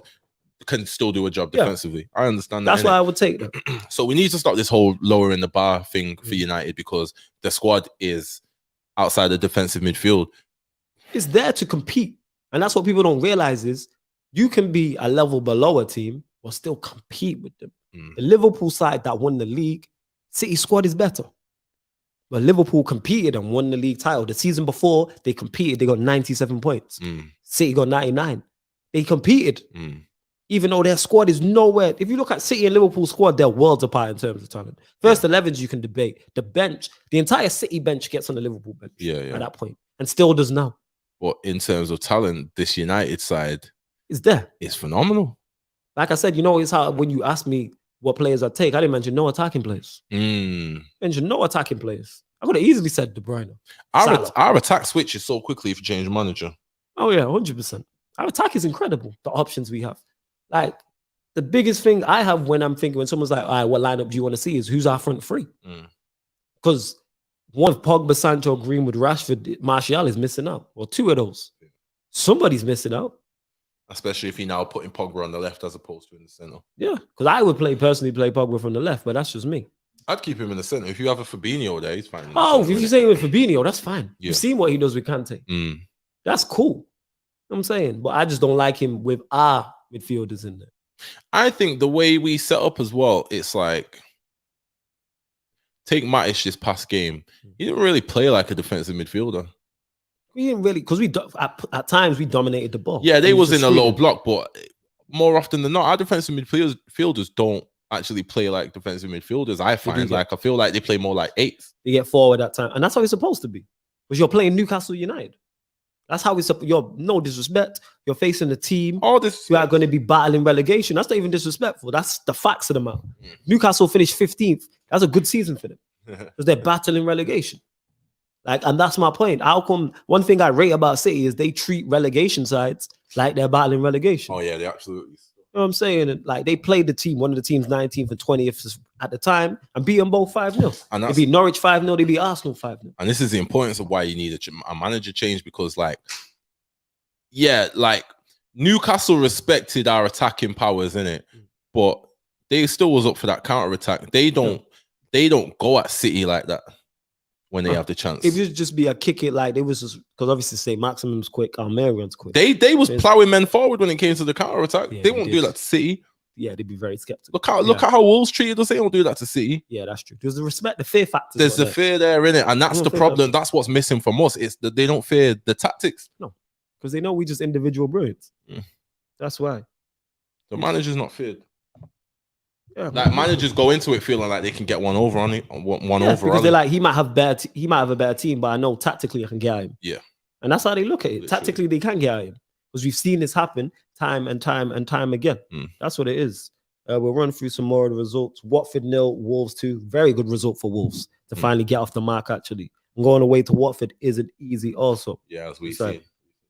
Yeah, so Wolves finally scored as well, I believe. Yeah, because they didn't. Yeah, because they hadn't scored all season yet. Was that the first goal? Yeah, that was there because they'd had something like in their first 3 games. I think they had like 50 odd shots. I had missed, but they finally got off the ground. Great result for Wolves, I would say. Yeah, Watford will look at that and go, you have to win your home games. When you're battling relegation, it's your home games you have to win type of thing. That's how they look at. Surprise package of the season so far. Brighton going away to Brentford and winning 1-0. And they're currently 5th in the table. 3 wins from 4. Thank God Ryan's not in the comments. You gotta give him credit. Gotta give him credit. 5th in the table. Gotta fully 100% give them credit. And Brentford, their first loss. Because Brentford will look at that as a miss. But if they win that game, that puts them on what? They're currently now on their 10th in the league. They're currently on 5 points. They win that, they're on 8 points. That puts them 7th. And again, home form is key for those type of sides. Obviously, you're going to lose at home from time to time when you look at.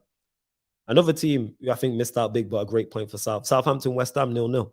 Antonio sent off. I think West Ham would have been looking at that with the great form they've had. Let's bounce back and get a victory away to Southampton. I didn't even see nothing about that game. Antonio got sent off. Yeah, he got sent off. Yeah, he got sent off.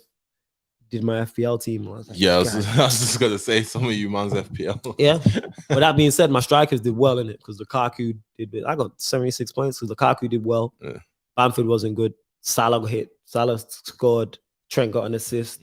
The Marcel, the Wolves player, he got an assist. Who else in my team? Cancelo got an assist. So I did bits. Damari Gray's playing right now. You don't keep me posted on the Everton game. Someone saying Burnley are dominating. No. Still. They got Mr. Harry United in the comments as well. He says Arsenal need to hand over the right to their documentary to a known director like Zack Schneider. it will blow in the cinemas. In the cinemas, it would pop. I'd go to the first screening. I would fully pay money like it's a Marvel film. I would pay. Can you imagine Americans talk about Aubameyang's front flips at Blackpool? Yeah, you taking liberties, you know. Big up Ahmed in the comments as well. Yeah, man. Doing backflips. Rajab Sash is saying, yeah, I don't know. I'm getting into it, how it works. I'm trying to learn from Statman and Flawless in regards to FPL. Yeah, it takes a while. I didn't understand it at first. But the first 4 or 5 weeks, now I'm cooking. Now I know what's going on type of thing. 100%. And we've gone through all the fixtures. You lot get any questions in? You lot get any questions in to us? And we'll run through the fixtures because we've only got like 20 minutes left anyway. The show has flown by. Everton Burnley is still currently 0-0 as well. So what, next round of fixtures? Yeah, next round of fixtures we'll go through. So these are the next round of fixtures. So Friday, Newcastle Leeds United. Then you got Wolves Brentford, Norwich City Watford, Burnley Arsenal, Manchester City Southampton, Liverpool Crystal Palace, Aston Villa Everton, Brighton Leicester City, West Ham Manchester United, and Tottenham Chelsea. That's going to be feisty. Tottenham Chelsea is going to be good. Where is it? That's at Spurs, and it's the Sunday one. So it's after us. All right, so we'll start and we'll run through it. We'll start Friday. Chelsea Newcastle. Getting the tough fixtures out early. Yes, they are. They've had a cluster of their tough fixtures. Then it gets a little easier. Then they play Leicester and us back to back into Manchester United, and then it gets easier again. Because obviously we're doing the verses on the channel, and every time man looks at the schedule, I'm like, it's Ballers at the Bridge versus someone. Every single time. But all right, we'll go through Newcastle United, Leeds United. That's the Friday game. What are you saying? Newcastle are poor, bro. Newcastle are poor. And Leeds are poor defensively. I got Leeds in it. Leeds. Okay. For that, like the mistakes Newcastle were making, especially their goalkeeper this past game, and it's like goal wise, they got that threat. I can't remember the guy's name. Who? Leeds? Nah, Newcastle. Oh, say Maximum. Yeah, that's it. That's it. He's a threat, but Yeah, we got Almeida. I'm not sure if Callum Wilson's back either. I'm not sure in his injury. And I don't know if their goalkeeper's back as well, because that was like their third choice. I got Leeds, even though they're not doing well. So you got Leeds. I reckon it's open because it's two teams who defensively ain't sound. So I'm saying a score draw. Leeds got the better attack. That is true. I'm saying score draw. You're saying Leeds. All right, Wolves, Brentford. Brentford. At Wolves. Yeah, I got Wolves. Yeah, I think I've got Wolves as well. I do have Wolves. I think they won. Obviously, great victory for them. And now we'll see if they get up and running. It's interesting. Two teams battling relegation. Norwich, Watford. Interesting. I don't know. I don't pay attention to neither of these teams. Fair enough. You know what? I respect the honesty. See, this is what Gary Neville needs to do. Just be honest in that. Obviously, I pay attention because of what's going on in regards to relegation. Because man be doing shows on these things. In Brandon Williams at Norwich? Yeah, he is. Yeah, he made a mistake in the first, not this week, last week, I think it was, in the first game. I don't know. I couldn't possibly call this. So yeah, Norwich, Watford. I just reckon Norwich are terrible. So I'm going with Watford. I think with Sarr, Watford will have enough. Draw. I'm picking just with Sarr alone, I think they have enough. Because he's the X factor for Watford. So I reckon it'll be enough because Norwich are a poor outfit. I've went there, not good. Interesting. Arsenal in it says it all. Another two teams battling relegation. Burnley, Arsenal at Turf Moor. Oh God, at Turf Moor, he's got a draw written all over it. It's got Turf Moor. Bear in mind, Burnley haven't got a good record recently at Turf Moor. They haven't won there. Like the back end of last season, they didn't play well. They lost to Brighton. Leeds got a late draw, and Arsenal turn up the show, which tells me Burnley win. I might do a watch along for it. I don't know. I'm saying a Burnley win simply because they've not won. If there's one team you want to play at home, is and struggling for home form. Yeah. If it's not Norwich, it's Arsenal. Yeah, definitely. They're the ones you're looking at. I got a draw for that. You're saying draw? All right, I'm saying Burnley. 1-1 draw. All right, this is probably going to be straightforward. Manchester City, Southampton. City, sorry. Picking how much they win. Yeah, it's how many goals by. Liverpool, Crystal Palace. This is straightforward as well. I got Liverpool, unfortunately. It's at. You got them. It's at Anfield. Yeah, under the lights. Actually, it won't be under the lights because it's 3 o'clock kick. So it won't be under the lights. Yeah, I got Liverpool. But I'm very interested to see how Crystal Palace sell. Yeah. And their striker as well, Eduardo. They should start him really and truly. We'll see what going. Late kickoff on Saturday. Start him and Benteke up front. Start top two. Let's see what happens. Are you just going 4-4-2? Yeah, not 4-4-2 exactly, but like I'd start two. I'd accommodate both of them in it. So because you don't really want Benteke to miss out. So how would you fit Zaha in the side? That's a good question. You really didn't fit that through, did you? I didn't. Aston Villa. See, like, you're getting a mind into how Tops works. Aston Villa, Everton. Half-5 kick, which is the late one on Saturday. These are both my dark horses for this season. So that means you're going to go with a draw. I will go with a draw. I want to see how the Everton games finishes today. Yeah. But these are my 2 dark horses for this season. All right. So, yeah, Villa, Everton. Brighton, Leicester City. Brighton are in great form. And Leicester, even when they beat Norwich, weren't the best. However, I think they get up and going. I think they do, Brighton. Leicester win. Yeah, I got Leicester as well. I got Leicester win. All right, here's the interesting one. Very interesting. Well, both of them are, but this one specifically. West Ham, Manchester United. This will be a tough one. I never like playing West Ham. No Antonio, though. That's key, because he got sent off. No Antonio for them. That is big. So for that reason, I'm going Manchester United. Yeah, I got United as well. Antonio's playing different conversation. If Antonio's playing, different conversation. Well, I never like playing West Ham. No. I mean, was it there last year when Pogba scored the long range? Yeah, it was when Pogba scored the long range banger. Greenwood did this. Yeah. Nah, it wasn't the left foot. It was the right foot one. The left foot one was Fulham. Oh, okay. It's when he scored the right foot one. Greenwood did the spin, and then Mata did that pass through to Rashford when he wasn't even facing him, and he put backspin on the ball like he was playing at Wimbledon. It was ridiculous. Yeah, I'm saying Manchester United. You got United. Okay. And then the last game of the weekend. Shame that is right after us, because I would have actually done a watch along for this. Tottenham, Chelsea, because you know it's going to be feisty. Can't see past Chelsea. Really can't see past Chelsea. Kane not firing as well at this moment in time. Disinterested Harry Kane. You got a point. But with that being said, this type of game, is in Nuno's wheelhouse in terms of he can actually set up how he wants. Yes, he's going to set back. So it should be similar to the City game. Yeah, but I think Chelsea are just defensively have too much. They're too strong. He caught City at the right times. First game of the season. First game, opening game. Yeah. Now Chelsea are warm now, innit? So they've warmed up and whatnot. So I can't see past Chelsea. But Nuno will be going for that draw, innit? I can't see past Chelsea. I think Chelsea can make a statement here. Yeah, and I think I said that about Chelsea making a statement at Anfield, and I think if Reece James doesn't get sent off, they do that. Oh yeah, because it was rolling. The manner in which they got that draw at Anfield, where they played with 10 men and they were comfortable. I'm like, nobody else goes there and does that. City don't do that. Leicester don't do that. Manchester United don't do that. No other team in the Premier League is playing at Anfield and looks that comfortable for 45 minutes with 10 men. And this is where we see Jurgen Klopp's lack of options. Yeah. And I'd say lack of ideas. You don't have a plan B. There's no plan B. Like he could do nothing. Yeah, he brought on Thiago Alcantara average, and that was it. Shimikas, Joao came on because Firmino got injured. That was it. So it's kind of peak. Nobody gives him stick for those things though, because if that was all, you'd be giving him hella stick. We would, but you know what? Klopp's got credit in the bank because he won the Premier League and the Champions League. I hear that, but he was getting blized before that. Oh yeah, because he's media like him. Yeah, he's a hard yards manager, man. You're a badge kiss, emotional hugs up and down the touchline. That's what he is. That gives you time. Peter said it. Larger, my guy Peter. He said it. He's like, if I was a manager in the Premier League, I'd do all that all the time. That's where Ollie goes wrong in it, because you thought he would be that type of manager. I do want one of them managers in it.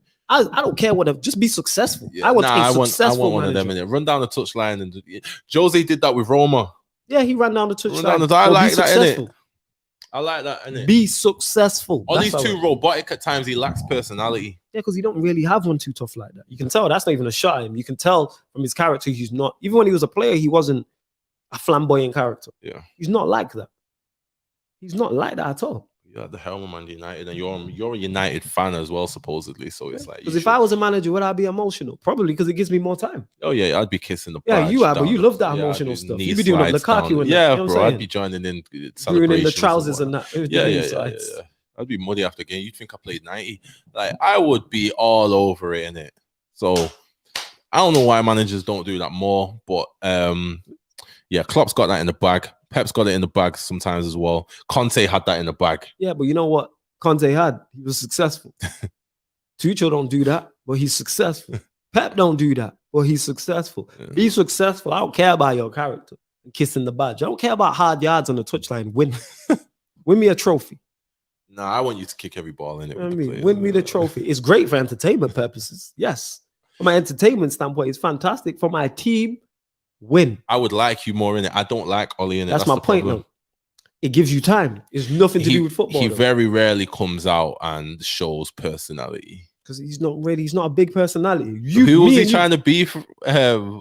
Was it Van Persie? Did Van Persie say Van something? Persie said something, and he mentioned something about the number 20 shirt. I said, what are you talking Yeah, he was talking a whole heap of nonsense. The analogy didn't even make sense. He said, oh, he came in and he took the shirt that I had, and that's the only thing he'll take from me. So what are you talking about? Like, Van Persie's not even a manager. What are you talking about?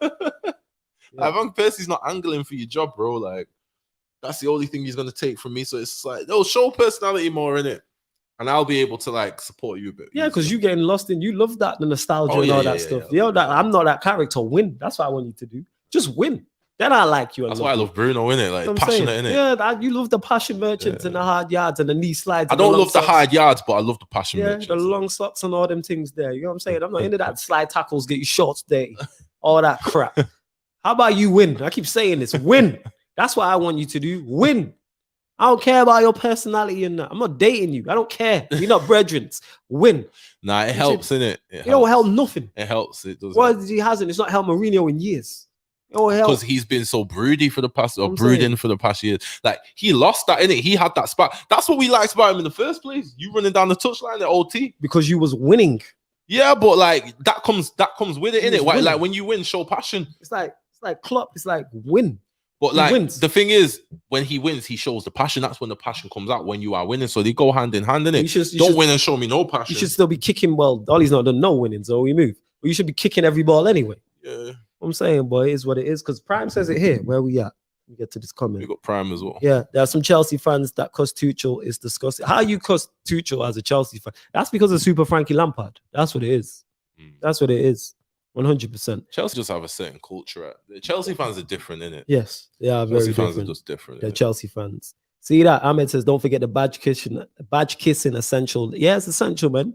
Okay, but then they'll criticize Lukaku for doing that. But you want your manager to do that. Bro, like, we're talking about. What's like, the difference? If Ollie kisses the United badge, that makes perfect sense. All right, but say he goes on elsewhere. Should he kiss that badge? No. Lukaku kisses every badge. How many of every badge? team Let's get into plays this. for. How many badge kisses? How many badge kisses do you get per your career? No, you only kiss the badge of the club you love. Right. Okay. Well, say you loved the club at that time. You loved Everton at that time. No. You telling me you love everybody? Everton? You got two. Then you love everybody. You love like, bro. Let's get into it. He loved Everton. No. Let's get into it. He loved Anderlecht because I believe he's from there. Yes. Right. Okay. So he I give kisses you the that. badge. I give you that. I think he went Everton first. They're the team who've come in for him, give him big money, and plucked him and put him in one of the best leagues in the world. Did he go Chelsea first? No, he's at Chelsea. Chelsea. So Chelsea have give you a big chance. Right. Okay. You're going to a big club.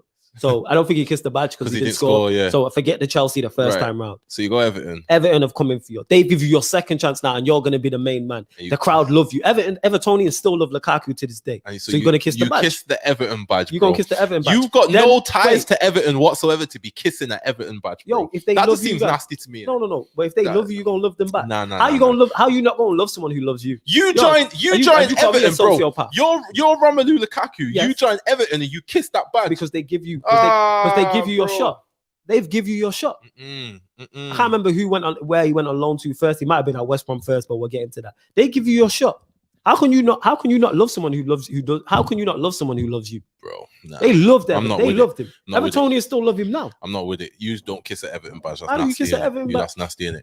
That, like, there's nothing about Everton for you to kiss that badge. They hate Liverpool. That's enough. Like, you know, like, nah. You come United, you kiss the badge. 3 games. So and is you this a the big badge. club bias then? You got no ties to no one to be kissing no badges. If Greenwood kisses the United badge, you came up here. So you can only kiss the badge if you come through the youth system. There's got to be some form of real love there, innit? You can't join Everton and kiss the badge. That's nothing to you, bro. Nah, but say he didn't kiss the badge straight away. Of course he has an affiliation. Nah, bro. You was only there 3 years. That's not long enough to kiss the badge. So how long do you have to be there? What, 5 years? You have to be there long enough to love the club and be one with the club to then start kissing up the badge. With the club. There's certain people that like might come and buy into the United way, and it's like they're United through and through, and they kiss the badge at some point. You joining Everton, there's no history there for you to be attracted to and fall in love with. 3 years, he's fell in love. They love him. In 3 years, you kiss the Everton badge. How can you not love someone who loves you? That's nasty. You come United, you kiss the United badge. Yeah, because we give you a big move. You just kiss the Everton badge, though. They give you a big but he wasn't straight after because he went West Brom. I don't know if he kissed the badge at West Brom. I'm not sure. I legit don't know. But he came Manchester United. That's a bit wild, United. But this is it. United is his big money move to prove he's now you have now a world-class stage. Bro. So United's the big money move. You kiss the badge straight away, you're nasty. Okay. You go to Inter Milan, you kiss the badge at Inter Milan. Because you're on a Serie A title charge. They give you your first trophy. You probably kissed it in the first season, bro. Like, nah. Yeah. How long has he been there? 2 years? 2 years. Okay. Because he would have been on a title charge. There's nothing there that you need to be. And he got you out of the SHIT, as he said. That's what he put. That's what he said. Stop running your mouth, bro. No, he's running his mouth, but we know why. We get into order.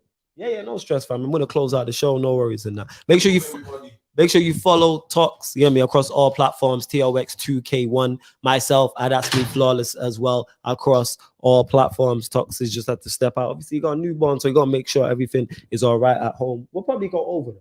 Don't worry about it. Ahmed says, question: what player would you want from Arsenal if they got relegated? For me, Saka, Smith Rowe, and Partey are kind of six though. For Manchester United, I'd take Partey, yeah. I wouldn't take Smith Rowe. I wouldn't take Saka. Probably just Partey. From a Manchester United perspective. Partey is the only one I look at and go, yeah, I'd take him. That's literally it. It's just literally Partey. Halftime 0-0 Everton, Burnley, thank you very much. Conrad, Ryan says, nah, you guys disrespecting Klopp. You know what I'm saying? Like, nah, we disrespecting Klopp. He doesn't have a plan B. But his plan A is phenomenal. Pep don't have a plan B. That's not a shot. You just always emotional. Like he says there, you guys, what did he say? Our first goal yesterday got me emotional. It was a degular, roll the ball across the box goal, but we moved. Here's what it is. Larger Primes to shout out to Flawless and Father Talks. They got Prime every time. But yeah, we're going to close out the show, people. Stroll will be back next week. next week.